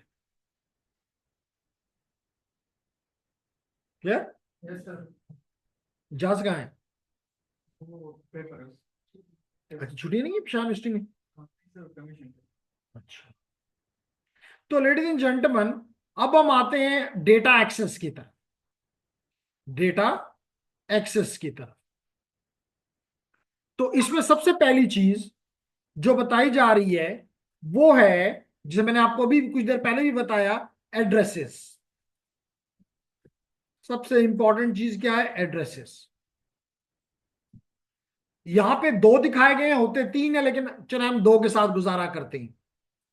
ये एक आपको नजर आ, बल्कि आपको तो अब ये भी नहीं कह सकते कि हमने नहीं देखे, देखिए एक एड्रेस इसको ये नजर आ रहा है, ये लेयर जो मैंने हाईलाइट की है, और दूसरा आपको ये नजर आ रहा है मैक एड्रेसेस, फिजिकल एड्रेसेस। तो ये एड्रेसेस यहां पे कह रहा है कि यहां पे सोर्स का एड्रेस भी गिवन है, डेस्टिनेशन का एड्रेस भी गिवन है, सोर्स का आईपी भी गिवन है, डेस्टिनेशन का आईपी भी गिवन है। यही बात वो यहां पे करना चाहता है कि जनाब both the data link and network layer uses addresses to deliver data from source to destination. Network layer पे कौन सा एड्रेस होता है? आईपी लेयर, आईपी एड्रेस, जिसको आप लॉजिकल एड्रेस भी कहते हैं, जिसको आप लॉजिकल एड्रेस भी कहते हैं। क्लियर? और अगर ये पढ़ेंगे आगे जाकर कि अगर ये वर्जन 4 है तो ये 32 बिट का एड्रेस होगा। कितने बिट का होगा? 32। जैसे अगर आप यहां पे देखें तो मेरा आईपी, जैसे मिसाल से इसको देख लें तो ये कितने बिट्स का एड्रेस है? 32। आप कहेंगे हमें तो नजर नहीं आ रहा। जेंटलमैन ये हर एक ऑक्टेट है, हर एक एक बाइट है। तो एक बाइट ये, दूसरा बाइट ये, तीसरा बाइट ये, चौथा बाइट ये। तो 4 बाइट का मतलब है 32 बिट्स, क्योंकि हर एक बाइट 8 बिट का होता है। ठीक है? इसी तरह मैक एड्रेस अगर आप देखना चाहें, अगर आप मैक एड्रेस देखना चाहें तो ये मैक एड्रेस है। अब ये जो लिखा हुआ है ये बिट्स में नहीं है, ये बिट्स में नहीं है। किसमें है? हेक्सा। ये हेक्साडेसिमल में लिखा हुआ है, और हेक्साडेसिमल में हर एक बिट 4 बिट का होता है, हर एक करेक्टर 4 बिट का। तो इसका मतलब 4 और 4 8, यानी एक बाइट ये बन गया, ये दूसरा बाइट बन गया, ये तीसरा बाइट, ये चौथा बाइट, ये पांचवा और ये छठा। तो इसका मतलब है कि हमारा जो फिजिकल एड्रेस है हमेशा वो 6 बाइट्स का, यानी 48 बिट्स का होता है। कुछ बात समझ आ रही? तो यही वो यहां पे कह रहा है कि लेडीज एंड जेंटलमैन, आपका नेटवर्क एड्रेस अगर ये IPv4 है तो 32 बिट है, और अगर ये IPv6 है, अगर ये IPv6 है तो फिर ये 128 बिट का। और अगेन ये जैसे कि मरियम ने बताया, ये अगेन हेक्साडेसिमल में लिखा हुआ है। किस में लिखा हुआ है? हेक्साडेसिमल में लिखा हुआ है। Clear everyone? ओके। तो यही वो आपको यहां पे समझाने की कोशिश कर रहा है कि जी response, what is the job of the network address? It is responsible for delivering the IP packet from original source to the final destination. इस आईपी का क्या रोल है, क्या मकसद है? कि यहां से उठाए, मेरी मशीन से उठाए और जूम पे जाके गिराए, अमेरिका पहुंचाए। जबकि डेटा लिंक लेयर का, जिसको आप फिजिकल एड्रेस कहते हो, मैक एड्रेस कहते हो, बर्ट इन एड्रेस कहते हो, क्योंकि ये आप, ओके जी। तो लेडीज एंड जेंटलमैन, तो हम बात कर रहे थे कि हमारा जो मैक एड्रेस है उसका काम क्या है? Responsible for delivering the data frame. क्योंकि डेटा लिंक लेयर के ऊपर हम क्या उसको कहते होते हैं? Frame. From one interface to another interface on the same network. जैसे मिसाल के तौर पे ये मेरा पीसी है, ये मेरा लैपटॉप है, और मैं भेज रहा हूं अपने गेटवे को। तो these are both are part of the same network, both are the part of the same network. ठीक है ना जी? ओके। तो जैसे यहां पे आपको दिखाई दे रहा है कि अगर ये हमारा सोर्स है और ये हमारा डेस्टिनेशन है, अब हो क्या रहा है? सोर्स ने अपने गेटवे को दिया, तो इसका मतलब सोर्स और गेटवे दोनों एक ही नेटवर्क का हिस्सा है। लेकिन ये क्या लगाएगा? अगर आईपी लगाएगा तो अपना आईपी इसका है 192.168.1.110, जबकि डेस्टिनेशन का है 172.16.1.99। तो ये इसने फाइनल डेस्टिनेशन का लगाया, फाइनल डेस्टिनेशन का लगाया, और ये इसने एक्चुअल सोर्स या ओरिजिनल सोर्स जिसने एक्चुअली भेजा है ये पैकेट, ये उसका एड्रेस इसने लगाया। ठीक है? अब ये यहां पहुंचेगा इस गेटवे में, ये कोई चेंज इसमें नहीं करेगा। ये नहीं, क्योंकि अगर इसने चेंज कर दिया फिर तो इसका असल सोर्स, अगर मिसाल के तौर पे ये सोर्स का एड्रेस चेंज कर देता है तो फिर तो जवाब इस सोर्स को कभी वापस आ ही नहीं सकता। इस तरह, इसलिए ये दोनों एड्रेसेस इससे यहां से यहां भी उसी तरह जाएंगे, यहां से यहां भी उसी तरह जाएंगे, तो इसको पता चल जाएगा फाइनल डेस्टिनेशन को कि मुझे भेजा किसने है, इसने भेजा है। हाँ, मैक एड्रेस जो है वो बदलता आ जाएगा, क्योंकि इसका मैक हमें पता ही नहीं है, इसका मैक हमें पता ही नहीं। क्लियर हो गया ऐसा? इसका मैक एड्रेस हमें पता ही नहीं है। तो क्या होगा कि ये जब क्या करेगा, अपना मैक एड्रेस लगाएगा, तो इसको मैं ओरिजिनल सोर्स मैक कह लेता हूं, और डेस्टिनेशन में लगा देगा इस इंटरफेस का मैक, R1 का मैक। फिर जब ये आगे भेजेगा तो ये अपने दूसरी इंटरफेस का मैक एज ए सोर्स इस्तेमाल करेगा, और डेस्टिनेशन ये मैक, इसका मैक इस्तेमाल हो जाएगा। आगे जाएगा तो ये अपना में सोर्स का इसको बना देगा सोर्स मैक, और इसको बना देगा डेस्टिनेशन मैक। तो यूं आपका मैक एड्रेस का जो हेडर है, हेडर 2, वो हर लेयर पे तब्दील होगा, लेकिन सोर्स आईपी और डेस्टिनेशन आईपी पैकेट की कभी भी चेंज नहीं। तो राउटर का आईपी चेंज हो सकता है, मैक नहीं। राउटर का नहीं कह रहे हैं हम, कह रहे हैं जो पैकेट इसने बनाया है, बिलाल, जो पैकेट इसने बनाया है, इस पैकेट के साथ जब ये सोर्स का आईपी और डेस्टिनेशन का आईपी ऐड करेगा, ये सोर्स का आईपी और डेस्टिनेशन का आईपी रास्ते में कोई भी इसको तब्दील नहीं करेगा। राउटर का आईपी हम नहीं कहते, राउटर तो हमें पता ही नहीं कि रास्ते में कौन कौन सा राउटर होगा, हमें उनका आईपी कैसे पता हो सकता है? नहीं सर, जनरल मैं कह रहा हूँ कि सर राउटर जो है इसका मैक एड्रेस जो वो चेंज करेगा रास्ते में। पैकेट का मैक एड्रेस, राउटर का मैक एड्रेस चेंज नहीं करेगा, इस पैकेट का मैक एड्रेस जो उसमें लिखे हुए हैं उनको तब्दील करेगा, अपना वाला लगाएगा। अपने वाला लगाएगा, क्योंकि कहेगा मैं भेजने वाला हूं अब, और लेने वाला बिलाल है। और इस तरह सर हर राउटर का हर एक इंटरफेस का आईपी एड्रेस होता है सर। हर एक अपना इंटरफेस का आईपी होता है, हर एक का अपना मैक एड्रेस भी होता है। ठीक हो गया? Okay, nice. तो दिस एड्रेस में be on the same link, और यानी कि ये सोर्स और डेस्टिनेशन एक ही लिंक पे भी हो सकते हैं, और ये सोर्स और डेस्टिनेशन रिमोट भी हो सकते हैं। सोर्स और डेस्टिनेशन क्या हो सकते हैं? रिमोट भी हो सकते हैं। Clear? Okay. Then is the, थोड़ा सा ये नेटवर्क को एक्सप्लेन कर रहा है कि इसमें इस नेटवर्क को एड्रेस को हम डिटेल में पढ़ेंगे, बहुत पढ़ेंगे, लेकिन फॉर अ टाइम ये याद रखें कि इस नेटवर्क के दो हिस्से होंगे, इसके दो हिस्से होंगे। पहले वाले हिस्से को नेटवर्क एड्रेस पहले को नेटवर्क एड्रेस कहते हैं, लेफ्ट पार्ट को, और जो रिमेनिंग होते हैं उसको होस्ट पार्ट कहते हैं, क्योंकि हर एक नेटवर्क के अंदर होस्ट होते हैं। जैसे अगर ये यूटी का नेटवर्क है तो इसके अंदर ये होस्ट है, इस वक्त जितने भी आपके डिवाइसेस यहाँ पे कनेक्टेड है वो होस्ट है हमारे नेटवर्क की। क्लियर? ओके। इसी तरह कहता है कि जबकि होस्ट एक नेटवर्क पार्ट और एक होस्ट पार्ट, IPv6 में इस होस्ट पार्ट को इंटरफेस आईडी कहा जाता है। क्यों कहा जाता है एक्सप्लेन करूंगा। जबकि IPv6 में इस नेटवर्क पार्ट को नेटवर्क पोर्शन नहीं कहा जा सकता, प्रीफिक्स कहा जाता है। क्या कहा जाता है? प्रीफिक्स कहा जाता है। मिसाल के तौर पे अगर ये 32 बिट्स हम एज्यूम कर लें कि ये 32 बिट्स हैं टोटल, अगर ये बिट्स मिसाल के तौर पे 16 है तो फिर ये भी 16 होंगे। इसी तरह अगर ये बिट्स 8 हैं तो फिर ये 24 होंगे, क्योंकि total should be equal to 32।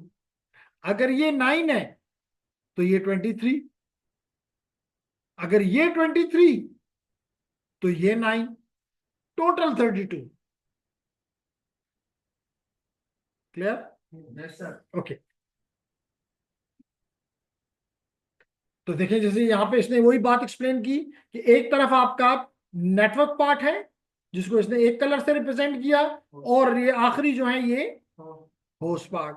लाजमी नहीं कि आखिरी 8 बिट ही होस्ट की हो, हो सकता है कि इस एड्रेस में जैसे 192.168.1.110 था ना, इसमें हो सकता है कि पहले ये दो नेटवर्क को रिप्रेजेंट करें और ये दो होस्ट को रिप्रेजेंट करें। ये भी हो सकता है कि 192.168.1.110 इसमें सिर्फ ये पार्ट नेटवर्क को रिप्रेजेंट करे और ये होस्ट को रिप्रेजेंट करे। तो क्लासेस में मैं नहीं जाना चाहूंगा अभी, क्योंकि इवन हम क्लासेस को अब इस्तेमाल भी नहीं करना चाहते, क्लासलेस में जा चुके हैं, सीडर में जा चुके हैं। लेकिन बताना मकसद ये है कि आपके नेटवर्क के एड्रेस के, आपके आईपी एड्रेस के, आपके आईपी एड्रेस के अभी बता रहा हूं कि दो हिस्से, जब डिटेल में जाऊंगा तो कहूंगा तीन हिस्से। कौन बताएगा तीन हिस्से? आईपी एड्रेस के मैंने कहा अभी तो एक पार्ट नेटवर्क को रिप्रेजेंट कर रहा है और एक होस्ट को रिप्रेजेंट कर रहा है, यानी मैं इसके दो हिस्से बता रहा हूं। कह रहा हूं कि आगे जाके कहूंगा कि ये दो नहीं है तीन है। तो यहां से अब्दुलरहमान ने कहा जी तीसरा ये है। कौन सा है तीसरा? Subnet ID. नेटवर्क के अंदर सबनेट होता है, सबनेट के अंदर होस्ट होते हैं। जी बिल्कुल, IPv6 में भी सबनेटिंग है। IPv6 में तो मस्ट होनी चाहिए। वजह यह है कि IP4 में ये चीज बाद में ऐड की गई, तो जो चीजें IPv4 में है वो सारी की सारी IPv6 में मौजूद है। क्लियर हो गया? Clear?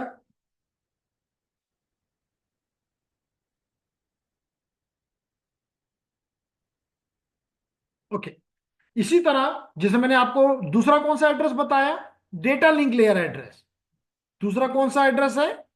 Data link layer address, जिसको आप मैक एड्रेस कहते हो, जो कि 48 बिट्स का होता है। ठीक है? और याद रखो कि ये 48 बिट्स ग्लोबली, ग्लोबली क्या? यूनिक होता है। थ्योरेटिकली ये एड्रेस ग्लोबली यूनिक होना चाहिए। चेंज हो सकता है। क्वेश्चन इसमें क्या, क्या चेंज नहीं हो सकता? हो सकता है। इसलिए मैंने कहा होना चाहिए, ये मैंने नहीं कहा होता है। तो लफ्ज सोच के इस्तेमाल करने पड़ते हैं, क्योंकि ये हम आईपी इसी मैक को तब्दील करके इसको कहते हैं मैक स्पूफिंग। तो हम मैक स्पूफिंग करते हैं जब हम साइबर सिक्योरिटी या नेटवर्क सिक्योरिटी पढ़ते हैं, तो हम अपने मैक्स को तब्दील कर देते हैं ताकि हम पकड़ाई में ना आए। ठीक है? ओके। ये भी याद रखो कि ये 48 बिट जो हैं ये भी दो हिस्सों में टूटे हुए हैं।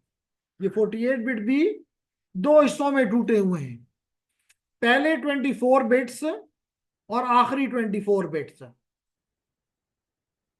पहले 24 बिट जो है लेडीज एंड जेंटलमैन, ये ऑर्गेनाइजेशन को रिप्रेजेंट करते हैं जिसने ये कार्ड बनाया है। जिसने ये कार्ड, मिसाल तो पे सिस्को ने बनाया है, तो सिस्को के एक मखसूस पहले 24 बिट्स हैं जो कि वो अपने कार्ड के ऊपर लगाएगा, और अगले 24 बिट कुछ भी हो सकते हैं, सीरियल नंबर है। क्लियर हो गया? ओके। तो जैसे मैंने आपको, अगर थोड़ी तवज्जो आप मुझे दे दें तो यहां पे मैं आपको क्लियर कर सकता हूं कि ये आप देखें कि अब हमने क्या कहा, सोर्स का मैक एड्रेस जो है वो है ए, कुछ भी है। जैसे मेरा भी आपने देखा था 3039 समथिंग था। तो मैं ये कह रहा है कि जी इस मशीन का जो मैक एड्रेस है वो इसने आसानी के लिए ले लिया ए, जबकि इस डेस्टिनेशन का मैक एड्रेस हमें नहीं पता, ना पता हो सकता है, ना पता है, ना पता हो सकता है। क्योंकि कल आप अपना कार्ड तब्दील कर दें तो क्या पूरी दुनिया में जाके एक एक को कहेंगे अस्सलाम वालेकुम जी मेरा मैक एड्रेस तब्दील हो गया है? ये मुमकिन ही नहीं है। तो क्या कर रहा है, डेस्टिनेशन में ये मैक एड्रेस किसका लिख रहा है? अगर ये एक ही लाइन में है तो फिर तो ये उसको इसको पता होगा, और अगर पता नहीं होगा तो मैं आपको बताऊंगा कि ये आर्प करके इससे इसका मैक एड्रेस पूछ लेगा। इसलिए इसने, आपने देख रहे हैं कि इसने अपने हेडर में ये हमारा डेटा है, ये हमारा जो ब्लू वाला है ये हमारा नेटवर्क का एड्रेस है, और ये जो ग्रीन है ये हमारा डेटा लिंक लेयर का हेडर है। ठीक है, तो लेडीज एंड जेंटलमैन, ये आप देख रहे हैं डेस्टिनेशन का मैक, ये आप देख रहे हैं कि डेस्टिनेशन का मैक और ये सोर्स का मैक, क्योंकि ये दोनों एक ही नेटवर्क का हिस्सा है, तो इसको इसका मैक पता है, और अगर नहीं पता तो आर्प के जरिए मालूम कर लेंगे। लेकिन ये भी तो हो सकता है कि ये डेस्टिनेशन इसके लिए लोकल, इसको कहते हैं लोकल, तो ये भी तो हो सकता है कि ये डेस्टिनेशन लोकल ना हो। जैसे मिसाल तो अभी मैं जूम से बात कर रहा हूं, तो जूम कहीं मेरे ऑफिस में पड़ा हुआ है? नहीं। कहीं पिशावर में है? नहीं। कहीं पाकिस्तान में है? नहीं। वो तो रिमोट है। क्लियर हो गया? तो यही बात यहां पे अगले स्लाइड में बतानी चाहिए कि देखिए जी, यहां पे आपका वेब सर्वर रिमोट है, सोर्स ये है, डेस्टिनेशन ये है, डेस्टिनेशन ये है, सोर्स ये है। अब ये डेस्टिनेशन नहीं है, क्रॉस कर दिया। ठीक है, तो जेंटलमैन आप थोड़ी सी तवज्जो कर दें, तो सोर्स का आईपी एड्रेस 1.110 है, डेस्टिनेशन का 172.10.1.99 है। आ रहे हैं नजर? तो आप देख रहे हैं कि सोर्स और डेस्टिनेशन के आईपीज हमें पता है, अपना तो पता ही पता है। डेस्टिनेशन का भी अगर नहीं पता तो डीएनएस से ले लेंगे। किससे ले लेंगे? डीएनएस से ले लेंगे कि डीएनएस साहब हमें बताओ हमारी डेस्टिनेशन का आईपी। जैसे अभी आपने देखा, जो ही मैंने फेसबुक लिखा, पहले जूम लिखा तो जूम का आईपी आ गया, और जब मैंने लिखा facebook.com तो फेसबुक का आईपी आ गया। किसने दिया? डीएनएस ने दिया। किसने दिया? डीएनएस ने दिया। लेकिन अगर हम मैक की तवज्जो दें तो सोर्स का मैक तो ए है, ये लिख दिया। डेस्टिनेशन का मैक मुझे नहीं पता कि वो ABCDEF 1 2 3 4 5 6 है, ये मुझे नहीं पता।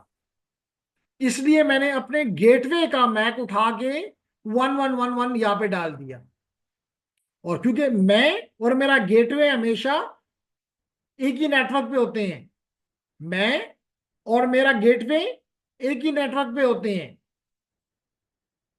ठीक है, तो जेंटलमैन आप देख सकते हो कि इसका मैक एड्रेस हमने जूम किया 1111 है, तो देखें इसने 1111 लिखा है। जब ये पैकेट इसके इस गेटवे में पहुंच जाएगा तो यहां पे ये चीज से तब्दील नहीं की जाएगी। सोर्स आईपी और डेस्टिनेशन आईपी ये तब्दील नहीं करेगा। हाँ, क्या तब्दील कर देगा? अपना यहां इसका मैक अपना होगा, लेट करो वो है जी, और अगले का जो है वो लेट कर दो वो वाई है। तो वो इन दोनों को हटा के नया हेडर लगा देगा, री इनकैप्सुलेशन कर देगा। इसी तरह ये फर्दर इसको चेंज करेगा। ये जब यहां पहुंचेगा तो ये सोर्स में अपना मैक लिखेगा, और डेस्टिनेशन में इसको पता है क्योंकि ये दोनों एक ही नेटवर्क, एक ही लैन का हिस्सा है। तो यूं सोर्स में लिख दिया जाएगा इसका मैक, जो कि हम ज्यूम कर रहे हैं 22222 है, और डेस्टिनेशन का है ABCDEF 1 2 3 4 5 6। क्लियर?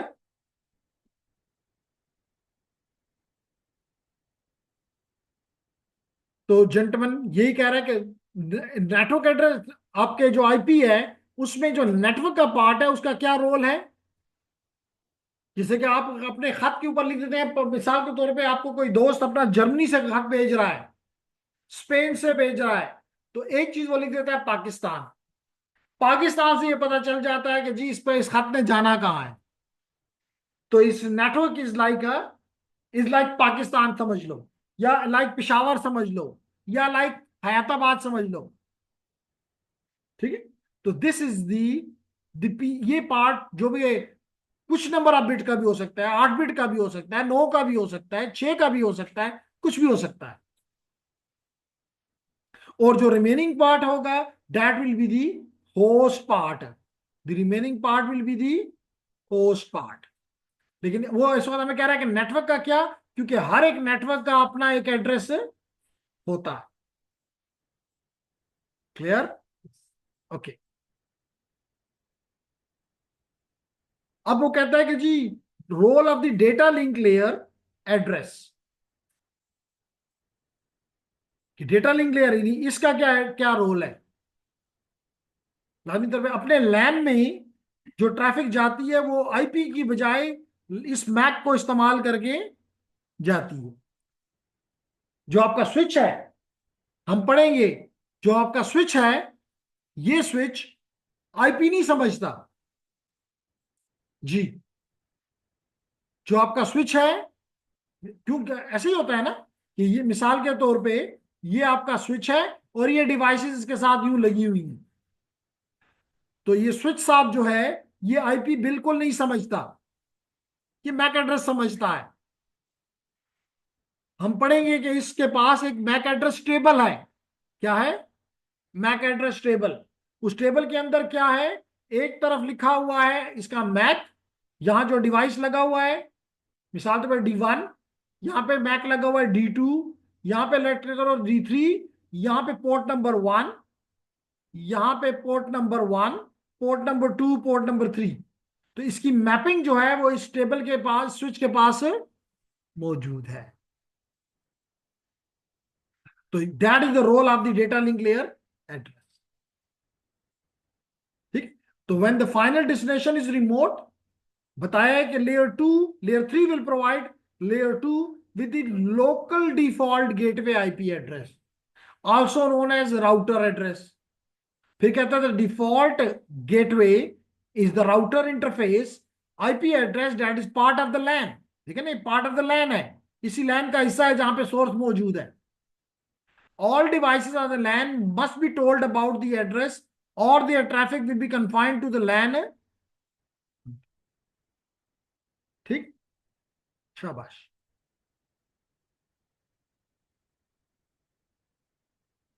ओके। इसके अब क्या बता रहा है जी, डेटा लिंक लेयर के बारे में बात कर रहे। देखें सोर्स का एड्रेस क्या था, ए फॉर एग्जांपल। तो इसमें पहले 6 जो हैं ये किसको रिप्रेजेंट करते हैं, ऑर्गेनाइज नहीं, आईपी में कोई, इस मैक में कोई नेटवर्क एड्रेस नहीं है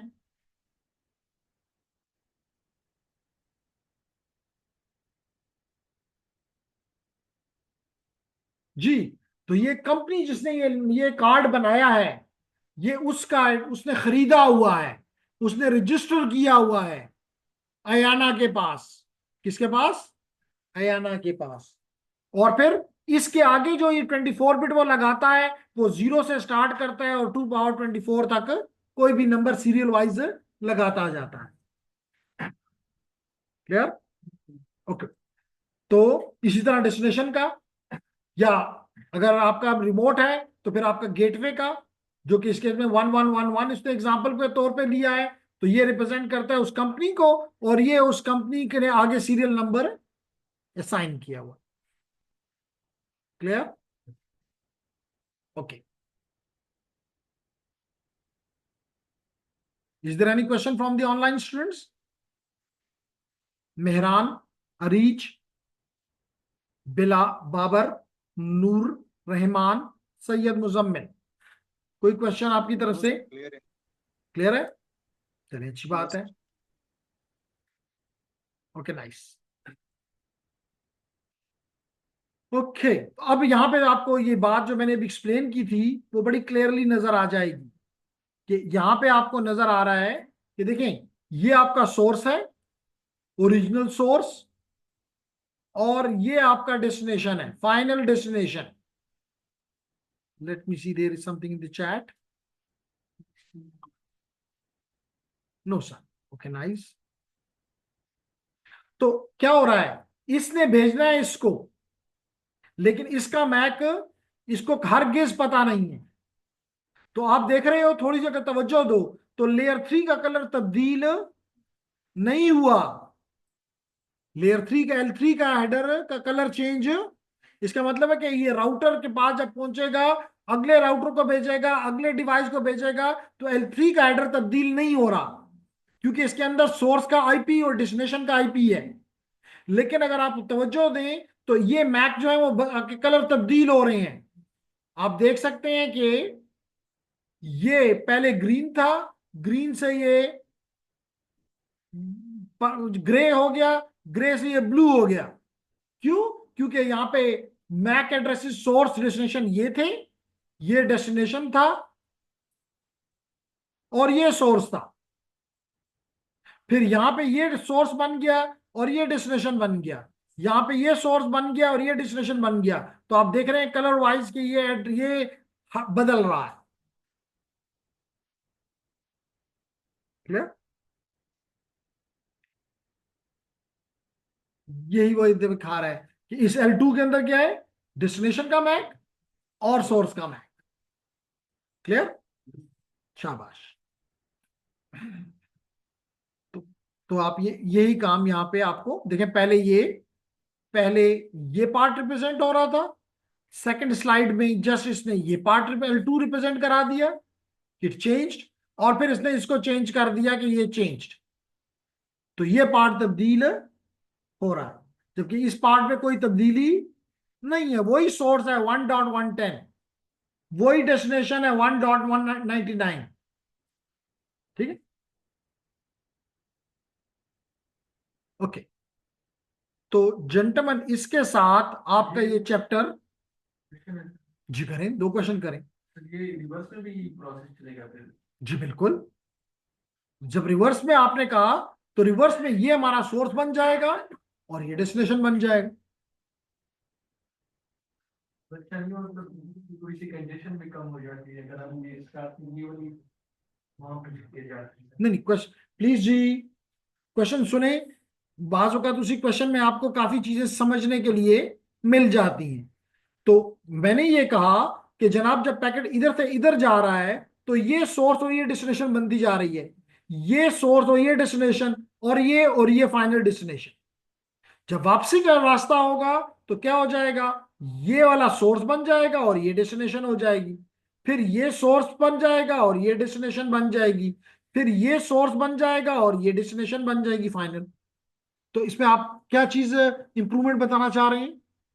मैं कह रहा था कि अगर कुछ ऐसी खाली जगह हो तो ये पैकेट सब कि जो ओरिजिनल जो हमारा डेस्टिनेशन बैक एड्रेस है, रिसोर्स जो बैक एड्रेस है सर, वो भी साथ में बन जाए सर। साथ साथ मैक एड्रेस हम भेज दें। ओके बार बार बदलना ना पड़े। ओके, पहले दो जवाब। आपने पहले तो टर्म इस्तेमाल की कंजेशन।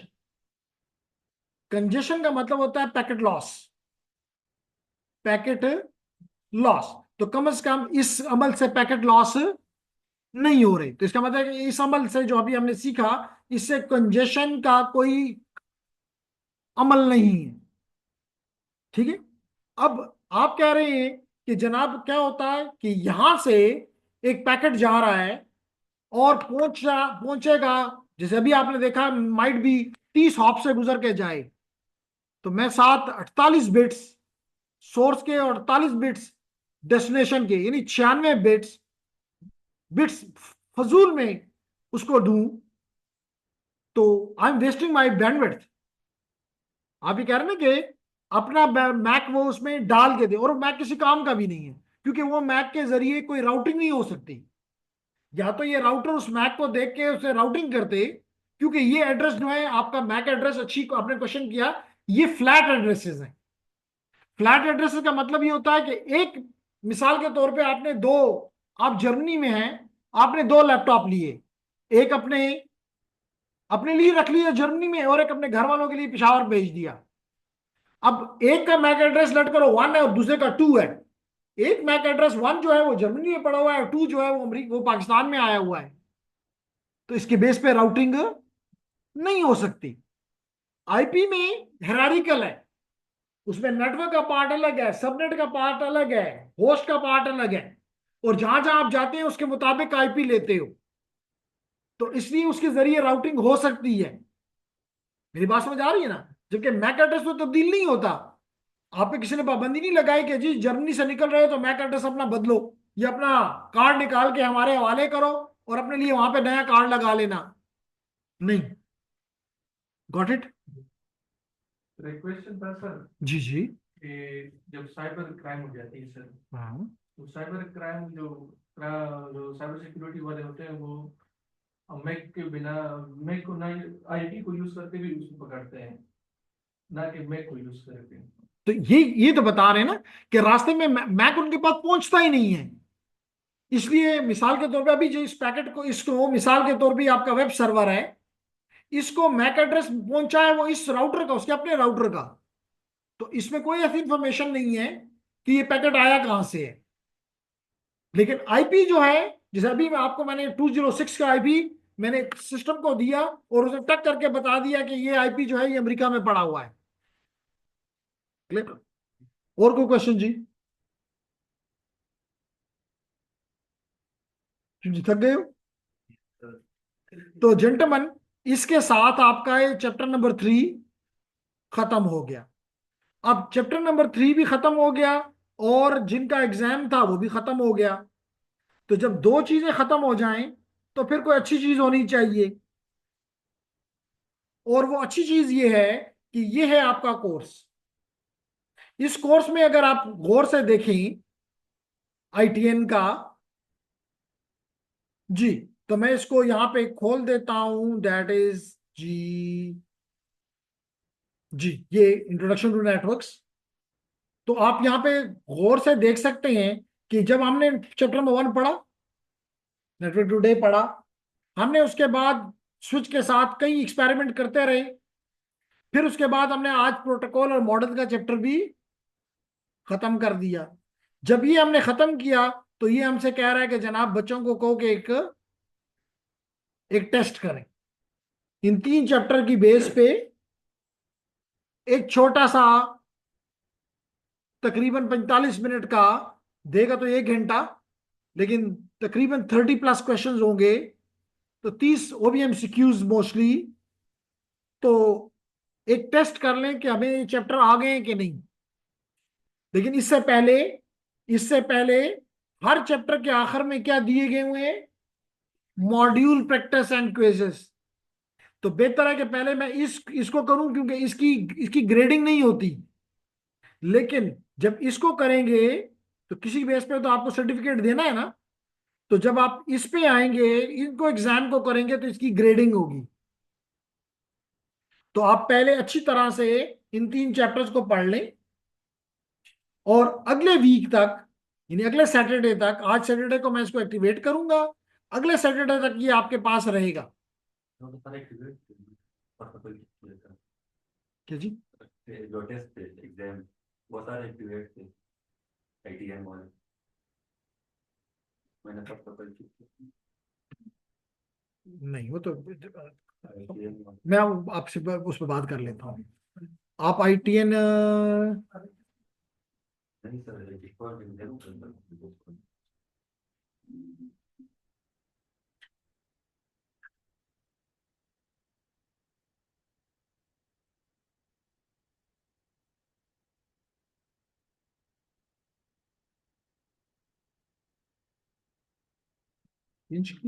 जो प्रीवियस है उसमें ये लॉक्ड है।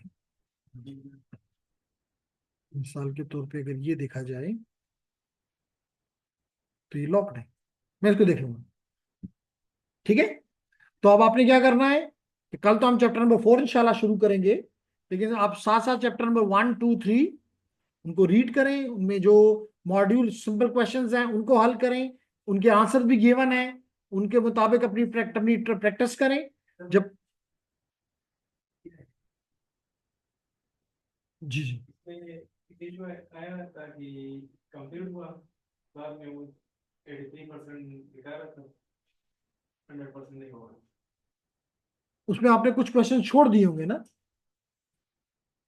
उसमें एक्टिविटीज होती हैं, प्रैक्टिस इम्प्रूव करने होते हैं, उसकी रिजल्ट होते हैं, उसी में शायद उसी में रह गए होंगे कुछ आपसे क्वेश्चन है। ठीक है? Any other question online students? कोई क्वेश्चन है आपकी तरफ से? हमने पहला एग्जाम के लिए अपने आप को तैयार कर लिया है।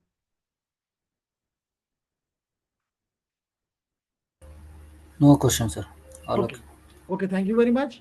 तो सर चले आज हम इस जी जी सर ये तो सर ये एग्जाम हम ऑनलाइन ही देंगे, जी जी बिल्कुल, आप वहाँ अपने घर से इंस्टीट्यूट पे बैठ तो नहीं के, आना पड़ेगा? नहीं नहीं, आप ओके पिशावर सर। आने की आपको कोई वो नहीं है। आप ये जब ये ऑन हो जाएगा तो आप इसको यूं क्लिक करेंगे और आपके सामने ये एग्जाम खुल जाएगा। ठीक है okay sir, thank everyone, you. so see you inshallah tomorrow again and starting chapter number 4 inshallah.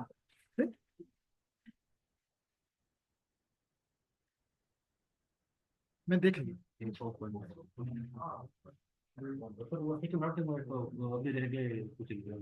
वो भी अब एक्टिव करता हूँ दोबारा से।